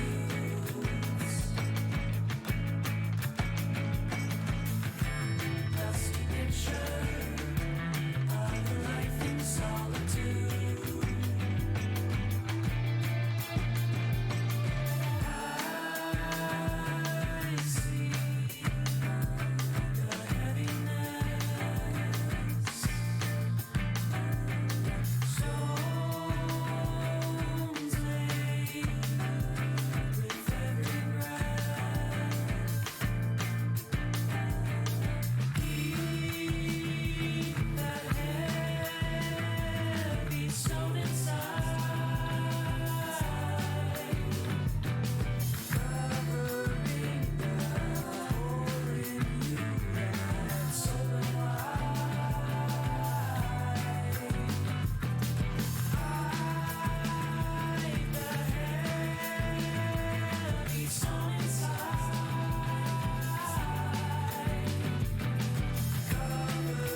it's a hyper creative medium. Mm-hmm. Oh, Hello. and- Oh, Thank you for playing it. It's been like so awesome getting to talk about it with cool people.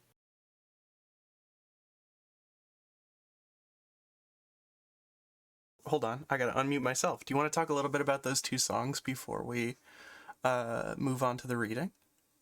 Yeah, sure. So the first one was called "The Stone Inside." It very much was different, tonally speaking, from the second one, which is called "Violent Age."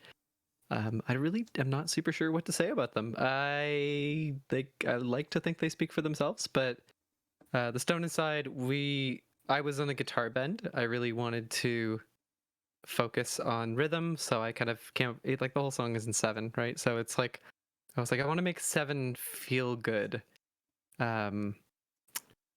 Like, not just like 1 2 3 4 5 6 like, and have like a bit of Yeah. a stop. Like it's really easy to fall into that trap, but I was like, I want 7 to kind of groove, like ba ba ba ba ba ba ba da, ba ba ba ba ba, that sort of thing. yeah. And it just turned into like a really great way to explore color. I'm synesthetic, and I found this song was like very orange for me. Oh. And the vocalist of this song, her name's Olivia, is also a synesthete. So she, I think, just like perfectly latched onto that when she started writing the lyrics and kind of following, nailing down melodies and things like that. So That is interesting. That you. Yeah, because both like, of us Lex also Gameaudio- are. oh hell Well, yeah! I'm not a synesthete. No, Oh, not I me. am. But I find it incredibly interesting to have that particular ability in the sense of being able to make music with another synesthete, and then they will pick up on what color you've basically made, Mm. and then be like, here's a complementary color. Like, that sounds like such a metal idea. That's so cool. Well, it's funny, right? Because I mean, like, synesthesia is really subjective. Like, everybody's gonna hear, like, if you hear notes as colors, like, no one's gonna hear the same note to be the same color, or it's very unlikely. Like, for me, this song, like I said, was like fall colors. It had really strong, like, autumny vibes and things like that. And I don't remember exactly what Liv's take on that was. I think she probably was following like an autumn thing. It might not have been a synesthetic reaction, but I know that she had like opinions about what color the song was for her and things like that. So it was it's really cool to kind of have that interpreted by somebody else and go like, oh, that's super interesting. Like, you hear this as purple or whatever. Yeah. But for her, I think it's stronger. She sees like scenes and like full compositions, like Jackson Pollock-y type stuff. She's drawn them in the past and tried to kind of like get them down on paper, but yeah, I don't really have the same intense synesthetic reactions as she does. It's really amazing to kind of see what she does with it. And what about the Violent Age? Violent Age, well, we've already spoken about it, so I'll kind of, keep it brief. But yeah, it was definitely based on a pedal sound at the beginning, and it was originally called Bathyal Feeling for like 2 years, because I'm bad at naming demos or demons or whatever. And yeah, it's a very black song. Like, I wanted it to feel dark, which is why originally I called it Bathyal Feeling, because that sort of that bass tone that sort of kicked it off was very like, it just reminded, I was like super into deep sea stuff at the time. I still am, but at the time I was like, on Wikipedia binges and things like that, and It does almost sound like a submarine klaxon. oh, that's cool. I like that.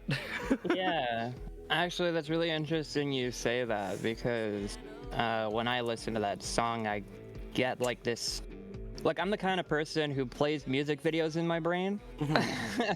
And I got the kind of experience that this would be like a music video that just goes through all these abandoned buildings in the middle of the night, lit up by some kind of colored light, but the film is then produced in like black and white, so it's not bright. You know, it's not super like full bright light kind of thing. And it gets this, it really has this sort of feeling of, you know, a kind of unspoken violence, I guess, in a way, is the best way to describe what I was thinking about at that time. Sort of like, you know, going through abandoned buildings and like something happened here. But we don't know and what that it is. definitely lines up with the theme that we kind of went for lyrically in the end. And this is sort of like on a lyrical level, this is more of Liv's endeavor. She kind of handled songwriting on this, and ended up with a really weird concept that I was just like, only you could have come up with this, and I love it so much. Yeah, if I rip that riff and use it in one of my own songs, I apologize.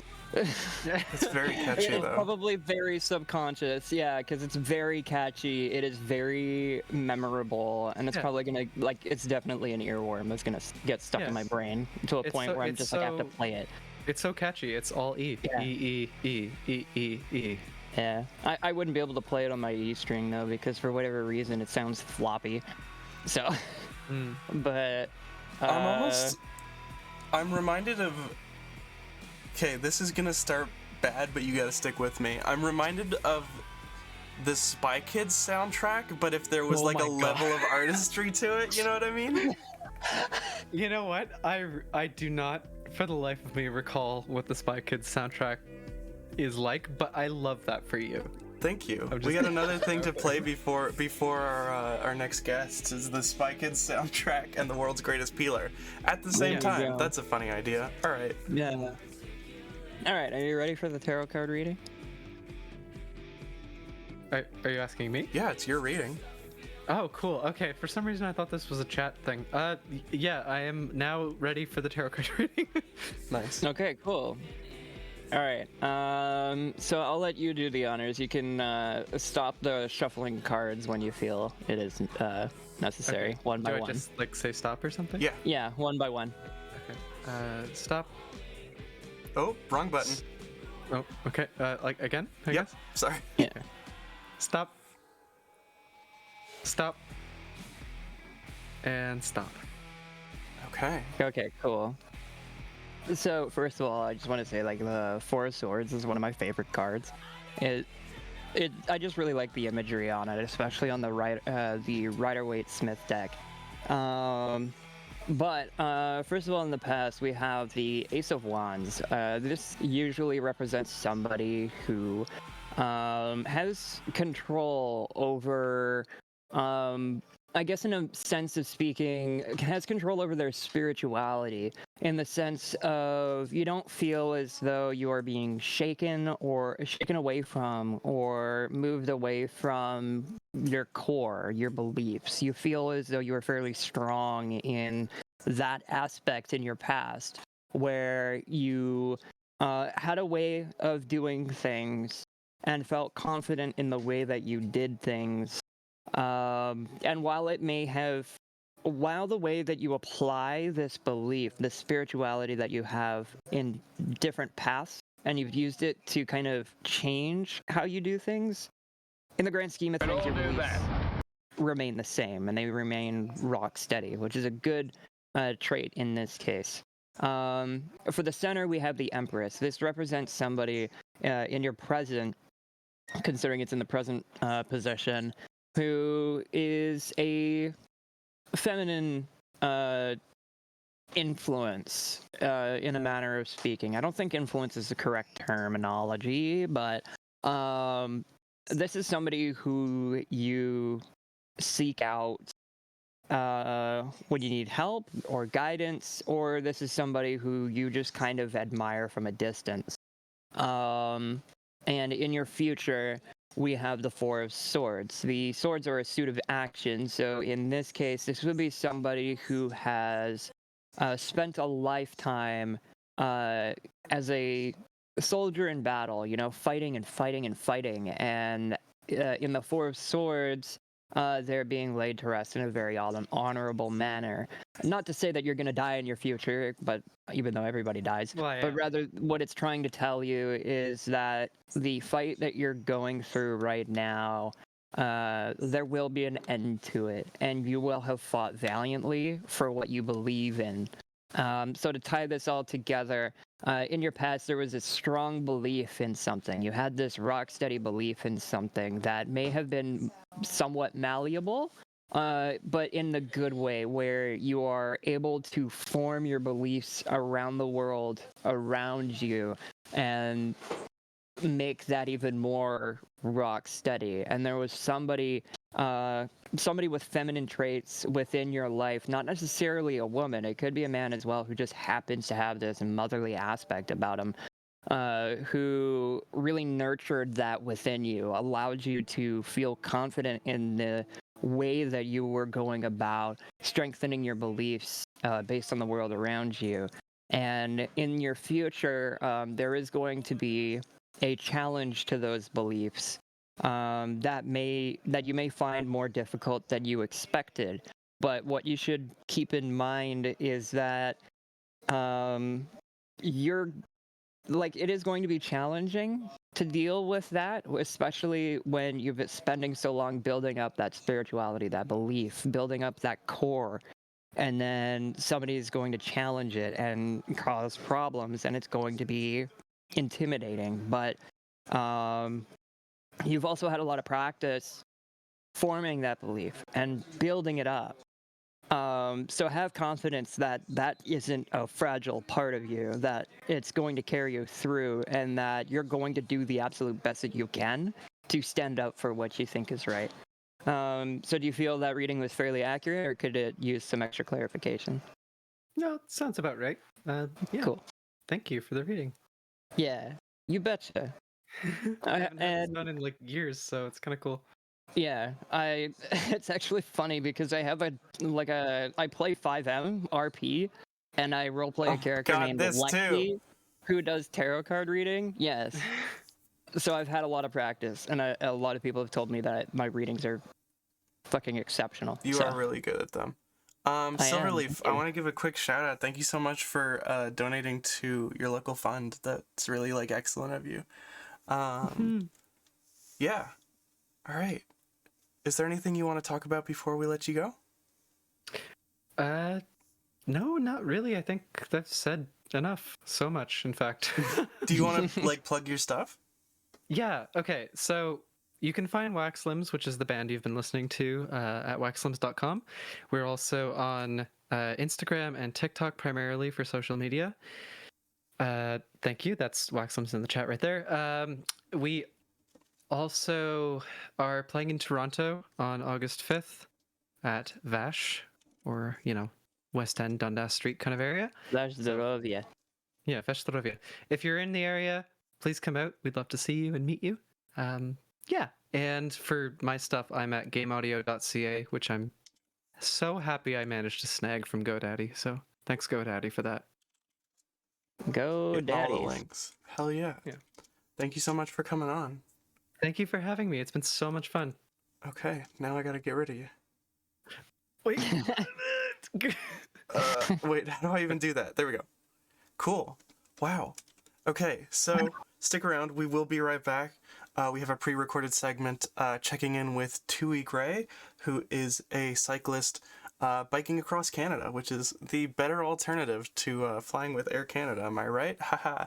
Anyway, we will be right back. We're also going to have the world's greatest peeler and Spy Kids at the same time. See you then. We'll all do that. Then you hold it the other hand. You've got those lovely carrots elsewhere. And you do that for the kids. I think the best is the hopping and cat. When you see the potato, it doesn't matter whether your right hand is left hand is like a pumpkin. Or you take off that potato, or any other fruit and vegetable, is a thin layer of skin from their weight to attract more time. You come to an eye, you smooth it up, and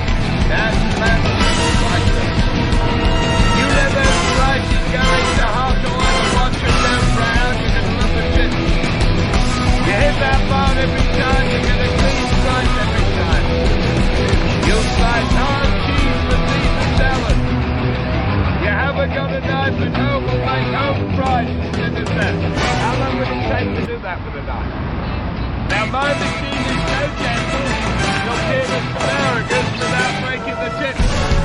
I know this is a cat. You want to see how easy it is? Just pull the hand. Right. Hold it at the top. Look at that. Oh, I really You've never used a peeler so sharp or comfortable in your life. I'll show you how you do this. You can help them. It takes a few seconds. First, you peel the carrot, and then you slice it. Now, when you slice, you don't hold the carrot up in the air like when you peel. You put that carrot on a hard, flat surface. You press harder than when you peel, so the slices come out thicker than the peel. You slice hard Italian cheese, as thin as this. Now you put the slices together like a pack of playing cards.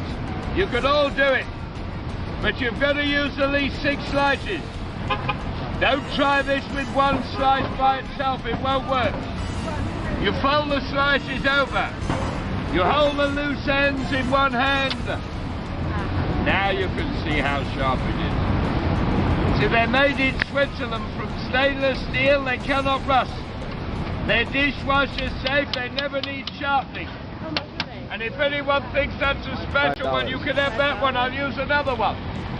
This is not TV, this is live. You can't buy them in the stores, they're made in Switzerland, they're not made in China. They're $5 each, they're worth every penny. They last a lifetime. And if you buy 4 for 20, you get 1 free. You want 2. Then you get 1 for 5, you get 5 for 20. I know you don't need 5 peelers, but next week you'll need some gifts. And when you give that as a gift, you're giving them something they can't buy in any store. How many? 1 for you. They're going to think of you every time they set foot in the kitchen. How many? You want the 5? You only want 1, you've got no friends like me. 1 for 5, 5 for 20. The best $5 you'll ever spend. They're not cheap. Nothing from Switzerland was ever cheap. Think of the Swiss Army knife. You're not buying these because they're cheap. You're buying them because they're good and they work. If you want to buy cheap, you get one of these in a 99-cent store. They're no good, but they're cheap. They don't do anything.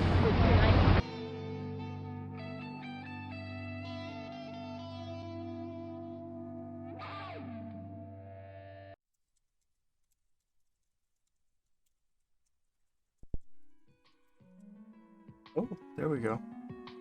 I was, man, this ringtone sucks. What's up, haters? This is Roadhead coming to you from your favorite bitch on wheels, Tuzzy. Updates from the streets. Also brought to you by Rachel Vermington. Hi. Hi.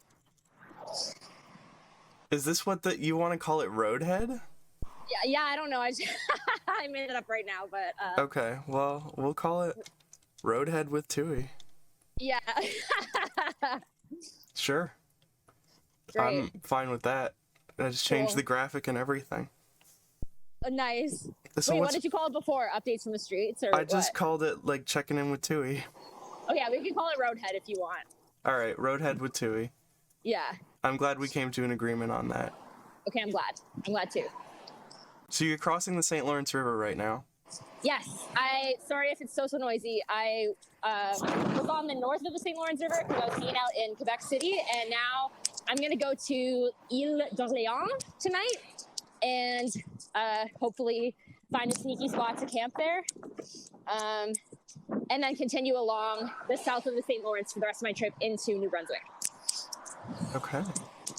Cool. That's a big ass river. Where's this bridge you're talking about? This is the bridge that is near Montmorency Falls, which is just like 15 kilometers outside to the northeast of Quebec City. Big waterfall. I was just there. Oh, I see. I rode the zip line. It was really fun.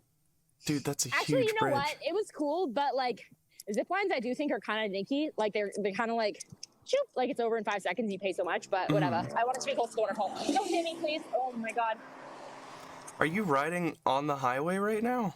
Like no, what? it's not the highway. It's like it's just like the road's skinnier than I want it to be, but that's okay. Let's drop down onto this bridge. Oh god, yeah. This is a skinny bridge for being like this long. What the fuck? Alright, that's fine. Yeah, I was on the sidewalk, but okay, I'm about to go up a hill. Nice. Good luck. Thank you. After this hill, it's gonna be so much easier. Okay, good.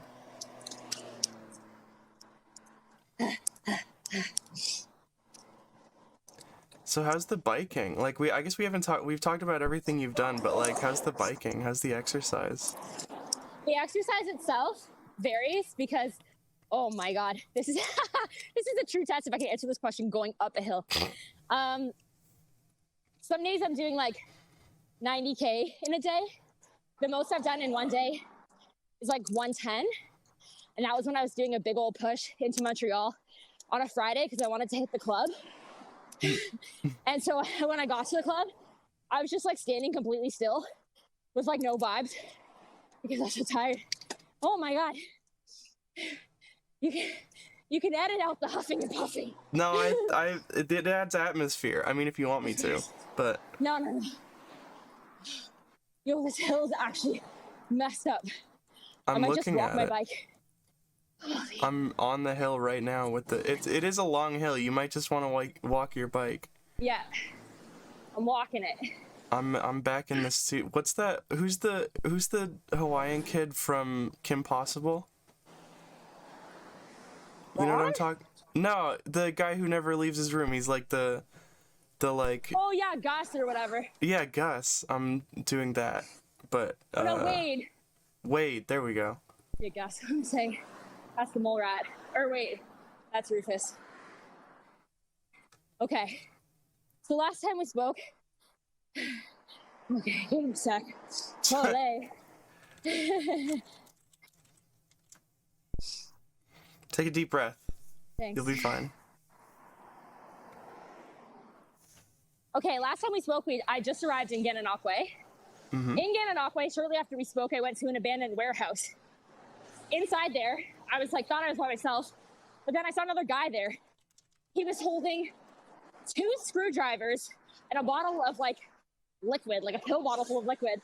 I was like, okay, I don't really know what that is. Like, if this guy's shooting up, that's fine because people do drugs, whatever. And, but I don't really get why he has these items. And I was like, so are you a cop? He was like, haha, no you. I was like, no, haha. And he was like, what are you doing here? I was like, exploring it. And he was just like, oh yeah, what are you doing here? And he was like, this is my base. And basically he took me on a tour of the building, and he had built like a secret underground base there that he was just like staying at for a week. He's like, yeah, I'm not homeless. Like I have an apartment in Ottawa. I just came to town, and there's like, I have too many haters out here, and I didn't want to like buy a hotel or whatever, so I just went to this abandoned place, started making it super sick. He had like a fully stocked kitchen. He had stolen so much shit from around to like decorate it, and he was siphoning electricity from a nearby construction site, which is why he had all the tools. It was like so sick. He was like, yeah, you can like stay here if you need like a place to stay tonight. I was like, no, I'm moving on, man, but thanks so much. He was like really nice. His name was Robert. I don't know what his name was, but he was nice. And then from Gananoque, I continued along my route. Let me pull up my, okay, hold up, sorry.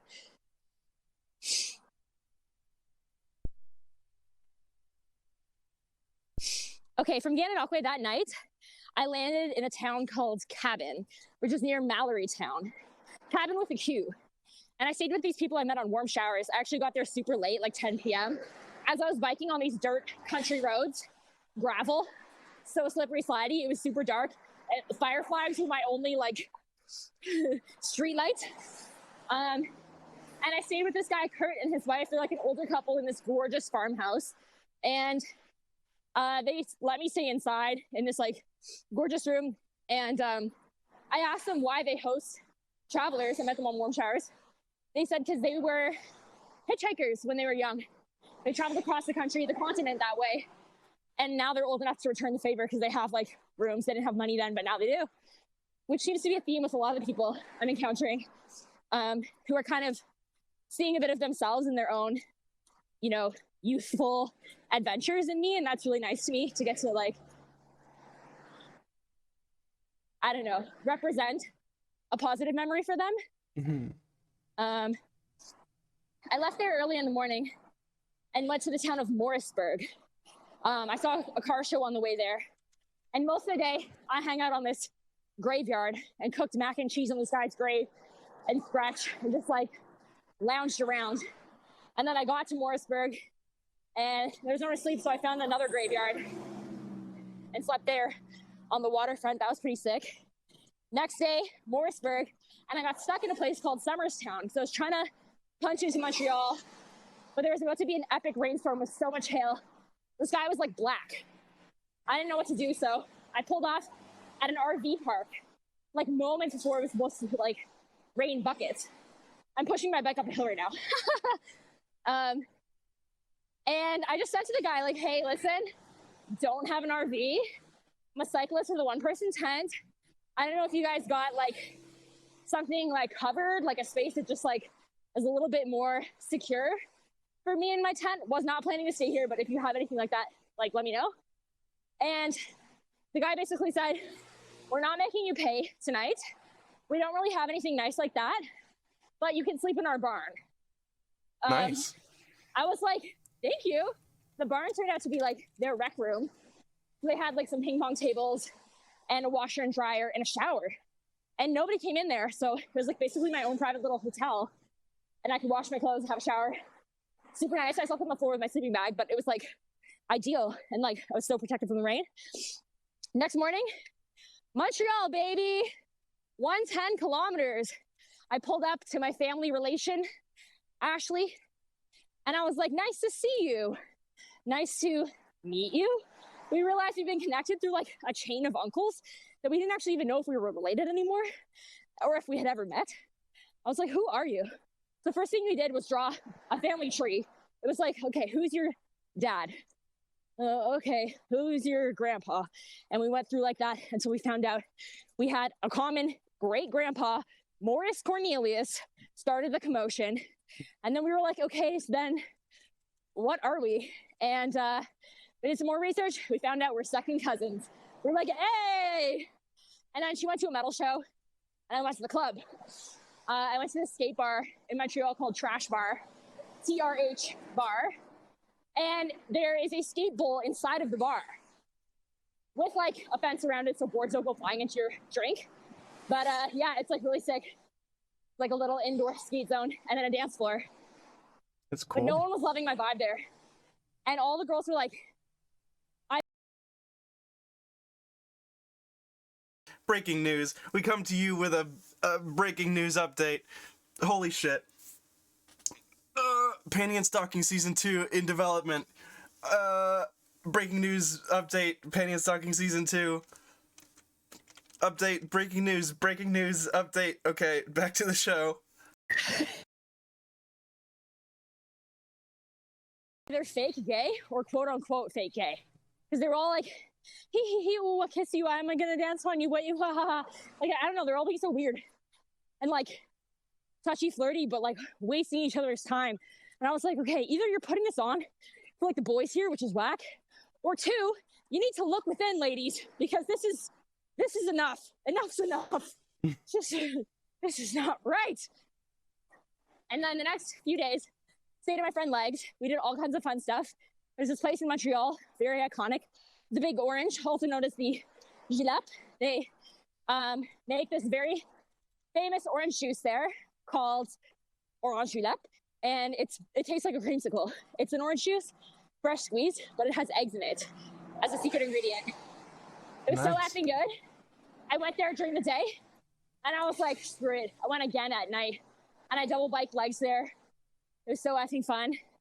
And I went to all the streets you need to check out in Montreal, Montreal, Saint Laurent, Saint Denis, and a lot of like street concerts are happening all throughout the summer. road closures. We went to the Ferris wheel in the old port and like raved the house down. Like I brought chubbies for us. Everybody knows chubby pops. And smiley face cookies and a speaker. And we just like thrashed our brains out to like paralyze her by finger 11 and like all the things she said. We were having so much fun that the guy let us go again for free. That was pretty sick. I'm gonna pull off and have a break, man. Okay, yeah. And there's like a French fry place here. Holy shit. What's the French fry place called? Friterie de Lille. All right, I don't know how to spell that. Okay, excuse me.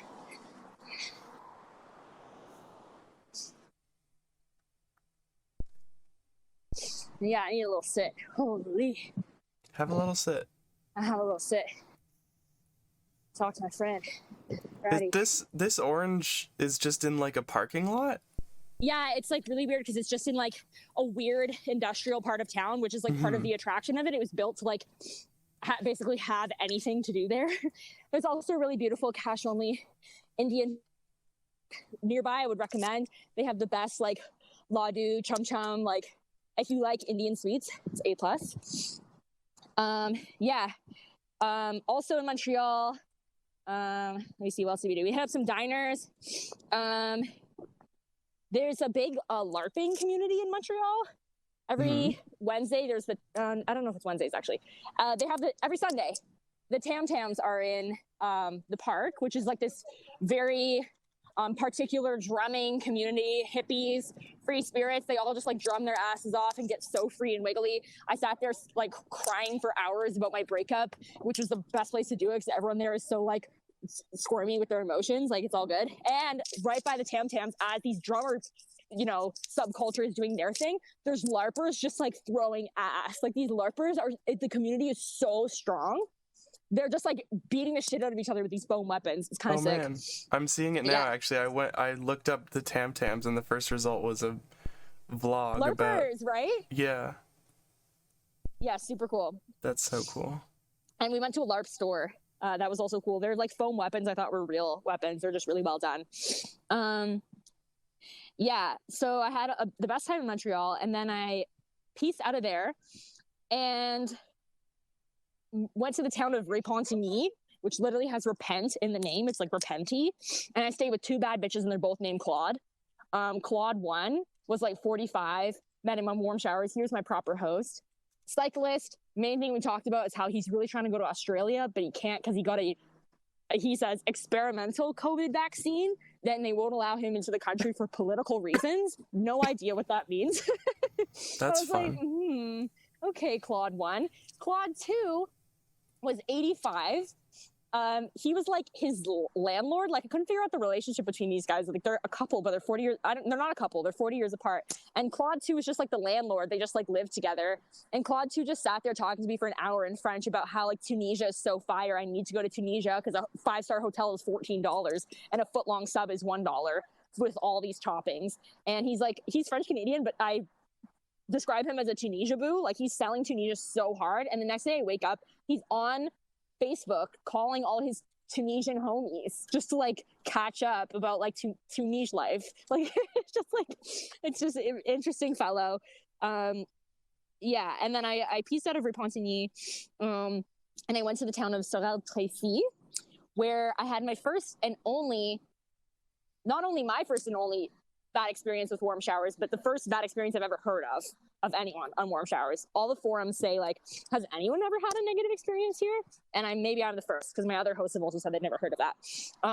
I showed up to this guy's place who lived in Sorel-Tracy, and his name was Sébastien, and he had a lot of positive reviews. A friend of mine had even stayed with him and had a great time, so I didn't really get it. But when I arrived, first of all, it was the eve of Saint Jean-Baptiste, which is basically the Quebecois like Canada Day or like 4th of July. It's like their day. Even though we're in Canada, or like they're in Canada, it's like more important because it's like a smaller nationalism. Anyways, yeah, there was a few red flags I just didn't like. I showed up and it seemed like he'd maybe been drinking, but I'm like, okay, it's a holiday, whatever. Then he started saying some stuff like you know, why is a young woman, pretty, beautiful young woman, sorry, you're just so beautiful, young woman traveling all alone, completely alone, super, super duper alone. And I'm like, okay, I don't like you commenting on my appearance this much. And like, he kept trying to get me to drink with him, even though I told him repeatedly that I don't drink. And then finally, as he's giving me a tour of the place, he's like, here's like the couch, you can sleep here, or you can like sleep in my bed with me if you want. And I was like, you're inviting me to sleep with you? He's like, well, not explicitly, but I'm like, but implicitly? He's like, well, you know, life's crazy. Whatever happens, happens. I just grabbed my bags and left. I was like, I'm not interested in staying here anymore. He was like, no, sorry, please. I'm not a bad guy. It's just like, I'm just trying to live like spontaneous. I was like, no, that's not what this is about. Like, that's so, I didn't even actually say another word, but in my mind, I was like, sorry, this is not it. So I just grabbed my shit and slept in a random park instead, which was way better for me. And then I woke up and I went to Trois-Rivières, beautiful town, and stayed with this amazing cyclist couple who was really cool. They had gone on a bike ride together for 14 months. They went on a 14-month bike ride, like all over South America, and they're about to do it again. Like they're in their like late 60s, early 70s, and they're like, yeah, we're just gonna go like, you know, start in Florida, and we're gonna bike home in January and arrive home in like April. They were so sick. And one of the big things they like impressed on me was that, you know, when you start cycling or like living out of a backpack or whatever, you start to really realize how little you need. And they were grown people with like children and like, you know, a long life. But when I got to their apartment, they had like very few possessions. They had like a TV stand and like a couch and like a TV. And like there was nothing there. And they were like, because we don't want to be weighed down by anything. Like, you don't need all this shit. They're like, when we moved into here, like our rent is $600 for a 2-bedroom place, and we didn't even get a microwave because we're just like, well, we'll just use the stove. Like, who cares? They were super nice. On my first day, they took me out to dinner with them, and they paid for me. I was like, I can't believe you're taking me to a restaurant. And then the next day, they took me to the beach to watch the sunset. It was so nice. Beautiful place. And I went to some freaky spots there. I went to the, what's it called?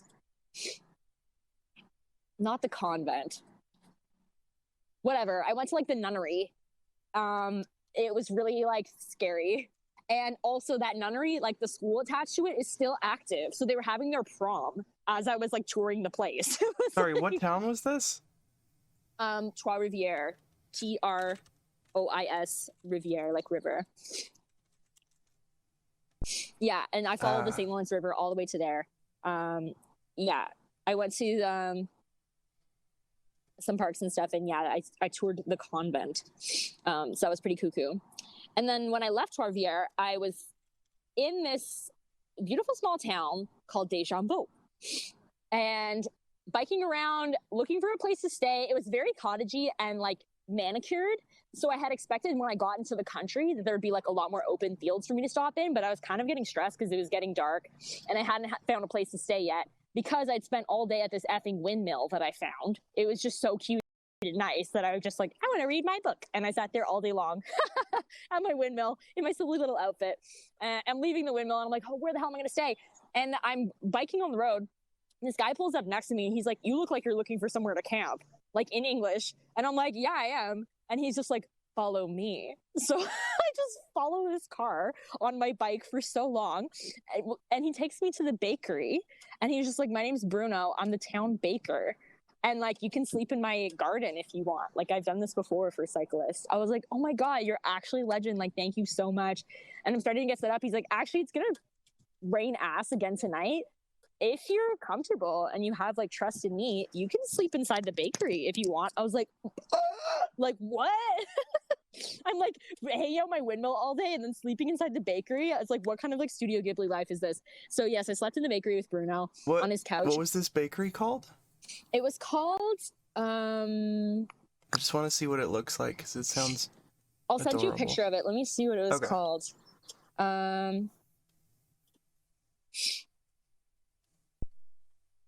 It was really, really cute, and I'll tell you about Bruno in a second. Definitely tell me about Bruno. Okay, it's called Boulangerie Le Soleil Levant. I'll send you a picture of the name, because that's hard to spell. I mean, I've been taking French lessons. I know about bakery. Oh, I didn't know that. One more time. Yeah, I'll text it to you. Okay. Okay, I just texted it to you. I've been taking French lessons. Whoa! Congrats. Where? That's excellent. Okay. So yes, I get to Bruno's Bakery.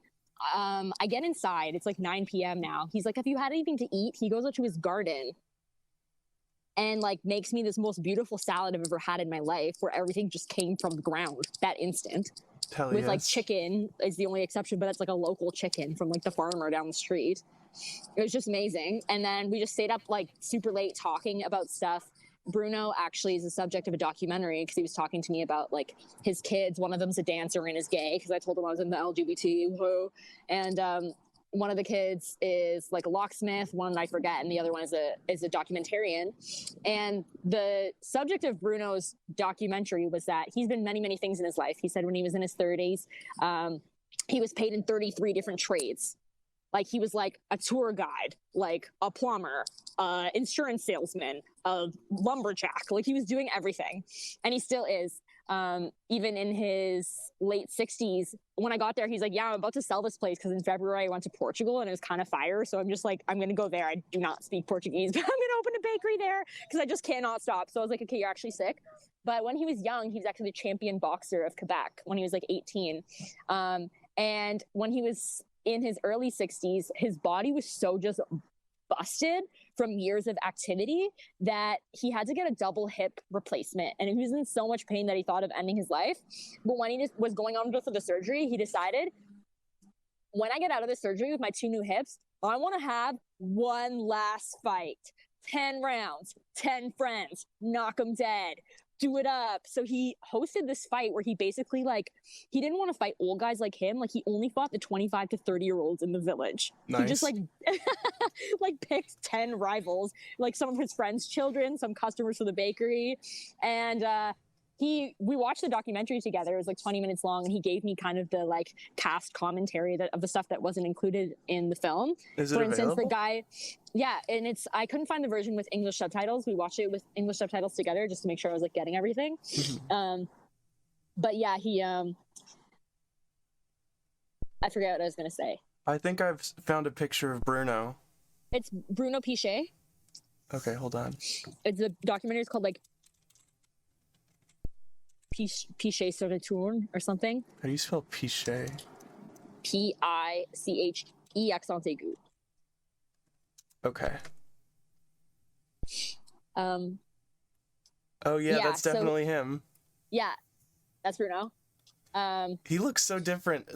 So the first picture I found of him is him in the bakery, and he's wearing like a green fisherman's toque and like little Santa Claus glasses. And then there's a picture of him in the ring, and he just looks. The expression is completely different. Wow. Yeah, he really gets his head in the game, and you notice like the documentary is very emotional because there's a scene just before he goes out into the ring, and everyone's chanting Bruno, Bruno, Bruno, and he's just kind of like it dawns on his.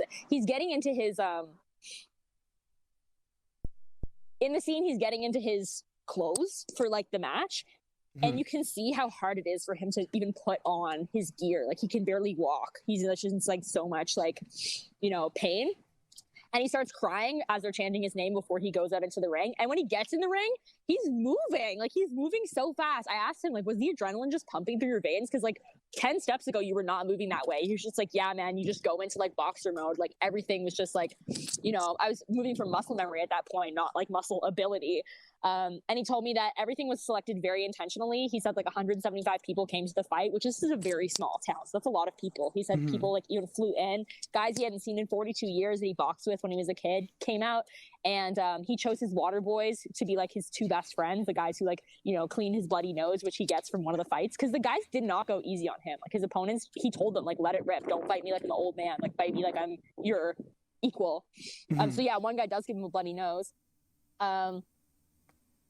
Yeah, and the announcer for the match, I didn't know this, but he said like the guy who's announcing is a very big deal in Canadian boxing. He's kind of like the Don Cherry of boxing. And he's like, I did not know this guy personally. I called him up and explained to him like what my fight was about. And he said like, that sounds really inspiring and cool. And like, I'll be there. I'll be your announcer. So I thought that was really amazing. Yeah, so Bruno was super cool. And as I was there, I'm telling him about like, oh, my journey like continues. Like I'm trying to find new spots to stay. He starts calling all his friends, being like, who can host this bitch? So I'm going to Quebec City next, and he's like, don't worry, I got you covered. He called one of his customers from the bakery, not even a friend, a customer from the bakery, and was like, when you get to Quebec City, call this number and go to Marina. I got to Quebec City, I went to Marina, and she was so cool. She had a local restaurant where she only served like local food, and one of the things on the menu was like Bruno's bread they would use in their meals. And I stayed there for 3 days in Quebec City with Marina, who literally didn't know me until like, 20 minutes before I arrived at her house, because Bruno, her bread supplier, was like, give the girl a bed. They were amazing. Marina and Stefan, and in Quebec City I had so much fun. I went to the Museum of Civilization. I snuck in. I don't know what that's about. I went to the Museum of Civilization. They had an exhibition on called La Mer, like literally shit. It was on the poo-poo, and it was just about like bathrooms in different countries and like sanitation, and like there was like a Siva Difficile themed pinball game. Like it was just like really strange but good. I went to the funicular, like this cable car thing that takes you up this really steep mountain. I saw some street performers, acrobats. Quebec City and Quebec in general is really famous for circus, so that was really, really cool to like kind of be a part of that tradition. Also, unfortunately, like I didn't get to celebrate Saint Jean Baptiste because of my negative experience with Sebastien that night. I didn't realize it's kind of celebrated like a New Year's Eve, so the day of Saint Jean Baptiste isn't very like active, but the night before it really, really is. So my like Saint Jean Baptiste was kind of just like watching the like national performance on TV with like my next host in Trois Rivières as like a rerun, but there was still a lot of like national events happening. And like all the flags are still out, so that was kind of cool to see in Quebec City. Also like a good opportunity to practice French for me, and people were really supportive and generous with that, and I really appreciate that. And then yeah, I mean, I just left Quebec City. Oh, I did a few more things. I went to like a arcade bar. I went to the Museum of Bad Art, which was just like art that people had found on the street or in thrift stores that was just like really shitty and bad. it really was. Like the art was like, I'm glad it was a free museum because I would have wanted my money back. Like it was really poor quality. The Old Town in Quebec City is probably what's most famous for. It looks very, very European, super like cobblestone streets. A lot of tourists there. I was able to explore that. I also got snuck into a living sculpture museum. There was a garden near the Plains of Abraham, which is a big site in Canadian history if you're interested in, French-English relations of the colonizers. It was like a sculpture garden where all the sculptures are made of plants. Not like topiaries, but like a image of like Mother Nature, like made of flowers for her hair and like grass for her face, and like her hands have like two waterfalls coming out of them. Like it was really ridiculous and cool. I almost fell off a cliff sneaking into this because it was like $35. I was like, I'm not paying that. And then I had to kind of leave in a hurry because I think a security guard was like like following me. I don't know if that was in my mind or not, but he was carrying no objects, not stopping for any of the attractions, and like gunning towards me, so I kind of had to split. But I had a great time there. And yeah, I just left Quebec City today. I went to the waterfall and now I'm here. What's the plan going forward? Sorry if that was so long. You can cut whatever you want. No, I mean, that ruled. Thank you. The plan going... Oh, wait. I forgot some things I did in Quebec City, I think. Let me pull up. There was something important that I wanted to say. I'm looking at this living sculpture garden. These are very cool. Yeah, it was really, really cool. I cried at a street performer, a harpist, in the Old Town. I just sat down and he was playing the harp and he was so old. His song was so beautiful. And I was like, wow, this is nice. And I was like, my breakup. So I tipped him major because of his emotional labor that he had to do from experiencing my emotion for that. I also went to the Notre Dame Basilica Cathedral and had 2 crepes. I went to a restaurant and ordered a fat ass crepe and then another fat ass crepe. And then I accidentally ran into like a dyke night last night at a bar as I was walking by. I just saw all these like homo individuals standing outside. And I was like, what's going on here? What are you doing? And then they said it's for the queers and the non-binaire, which is how you say it in French. Nice. I was like, okay, cool. I'm gonna go hang out with some non-binaires. And yeah, just like partied it up all by myself. From here, honestly, do not know. Tomorrow is Canada Day, which means that a lot of small towns and big towns will be having fireworks or some kind of like live music celebration. So I'm thinking I might go to one of these towns for it tonight. Probably going to stay in a graveyard on this island that I'm now on. And then push forward through New Brunswick. I really want to go to this place called Kamouraska, which is on like the coast, and you can meet belugas on a kayak tour. Hello. Definitely doing that. And then I have time. I have a lot of time. I biked like 1,100 kilometers in 3 weeks, and I took a lot of days off during that time. So I gave myself 2 months to do this trip. I'm more than halfway, and it was 3 weeks. So I am planning a detour now to Prince Edward Island, and we'll see what happens. I actually know some folks in PEI that I think. Ooh, if you might do, that'd be wanna- really cool. Actually, I know Yeah. someone too. My childhood, one of my childhood neighbors lives there now. Oh, nice.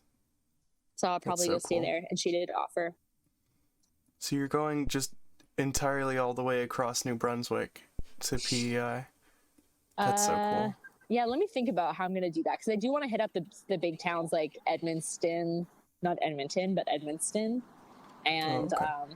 Fredericton, and those guys. But yeah, I'm on my effing way, dude. You're literally on the way. That's so I'm fucking literally cool. on the way. Dude, this is so fucking cool. All right, yeah. It's actually so sick. I'm having the best time. If I have any advice, I might have said this before. Advice one, you think you have to be a super duper athlete and have a millionaire bike to do something like this, but you can actually be a regular athlete with a regular bike to do this. I did not train one single day, and here I am. Number two, if you're intimidated by the language situation, like maybe you're a French language learner like me, I heard that Quebecois people were like notoriously judgmental of language learners, which I believe in the big picture is true. Especially as it comes to like, immigration. It's a horribly Islamophobic place, like more so than the rest of Canada. It is illegal to wear hijab, like in the public service, aka if you're a teacher, you cannot be Muslim. But also because of the strong nationalism and the strong feelings around the French language, people were also very interested in like helping me along, because to them the language is like an extreme point of like pride. So because of that, I saw a lot of generosity and patience, regardless of the motivations that we could dissect. That was very helpful for me in like growing a little bit of my confidence in speaking. Yeah. So if you're scared of the language, they want to help you, and if they don't, you're never gonna see them again. So just like keep it pushing. And advice number three, just like steal your ass off, man. Like I have sold so much shit. I calculated it. I stole $500 worth of supplies on like before this trip started. Well, like, and you I've never... just been like, Oh, okay, before the trip. I was going to say, you're Before never the going to trip come back to half of these towns, but... yeah, you know. before the trip started, I stole $500 worth of supplies, and then I just like have robbed every town since. And I'm like, obviously it's buy local, steal corporate, so it's like I'm not like hurting the economy. I'm just like undermining the legitimacy of like capitalism a little bit. Just a little But bit. also, yeah, it's like the financial cost. I'll probably do like a budget at the end of this because I think people are curious. But I've snuck into a lot of places. I have spent nothing on accommodations thanks to the generosity of Warm Showers people, randoms I meet along the way like Bruno and Marina, and other people who pop up, and also just like stealth camping in like graveyards, abandoned houses, side of the road, fire station. You can get pretty far that way. Oh, yeah. Yeah. Have you written anything else since we last spoke? I haven't written anything good, but I can read something that's on the same subject matter. If you want. Yeah, sure. Okay, let me pull it up. Sorry, I'm so sniffies. The No, bike it's okay. really Yeah, juices you. It just gets your juices flowing. really wets you. It really wets you. I am perpetually writing on the subject of madness and exiting a breakup. It's a lot of mad girl and mad girl-ish love and celebration poems. And this one is called Mad Girl, I Love You. Okay. Hottest bitch in the accommodations office. Not the names our mother gave us. Sober for the meds, blood for the test. Same sweater, no grapefruit. Yes, pharmacare. I love you. Zapped out zombie girl. Streetcar sobbing, bedpost rocking. Dry shampoo of fine snow. Black eye, a loon lake. Mad girl. I'm macro dosing you. Scratch scar superstar. Birthday tears, a crystal veil. Twilight click of your pill splitter. Candy whir of your motor mouth interrupt. Your tapping, rooster to my dawn. Your disaster room, ode to maximalism. Spamming the elevator button. Google Mapsing the route for the 51st time. Your rules, your fears. Eye to the keyhole. Bells in the sky. Mad girls. Making us free. To feel. To be. Babbling in the patient lounge. Ticking in the library. Friends we see once a year but treasure like a cool drink. I love us, here. Outside the sane stream. Genius only when we've already left. Wow. Thank you, Twoey. No problem. Was there anything else you wanted to talk about before I let you go? Anything to plug or any like little anything? Let me think about that. Fuck the country. Yeah. Fuck Canada Day. Fuck It was Canada yesterday Day. by the time this is airing. Yeah, fuck Canada Day yesterday. No, genocide country. We don't Fuck so-called support Canada. it. No, I'll it's kill a not a good motherfucker. place. Yeah. I don't give a fuck. I'm done. The guy on the money, fuck that dude. Fuck fuck every that guy who's dude. ever been on money. Except for I don't know if they ever did the Harriet Tubman one, so maybe she's fine. Yeah, maybe she's fine. We got some in the $20 bill, the Canadian $20 bill. We have a Haida sculpture, which to me is just like, how is that? No, Hold on. leave Haida alone. Oh. Yeah, that's maybe not for you. Yeah. Okay. Well, thank you. I'm looking Thank forward to you. our next checkup. This was so fun. Thank you so much for having me on the show, and all you RATURDAY fans, you're so cool. Thanks for coming to Roadhead. I'm realizing this is a lot like Canadian children's television programming. Do you remember fucking Buster? That's not Canadian. That's not Canadian? Buster? He's Arthur. He's Arthur, but they had a Canadian version of it where he went to small towns in Canada. Anyway, we're gonna go back to the live feed. Thank you for we're intermission maybe? I don't know.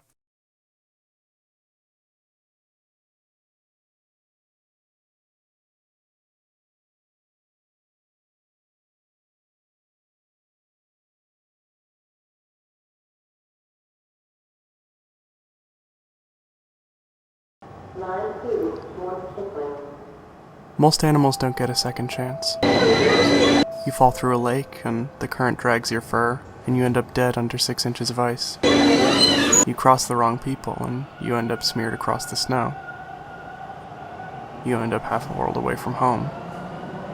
You end up climbing out of hell, coming up to a surface world that forgot your name. Not Dead is a cyberpunk paranormal thriller about the supernatural trying to lead mundane lives. It follows undead reporter Hanratty Vermington and her demonic partner Set, two animals in pain trying their best to be good. It's also about gay animal people kissing each other.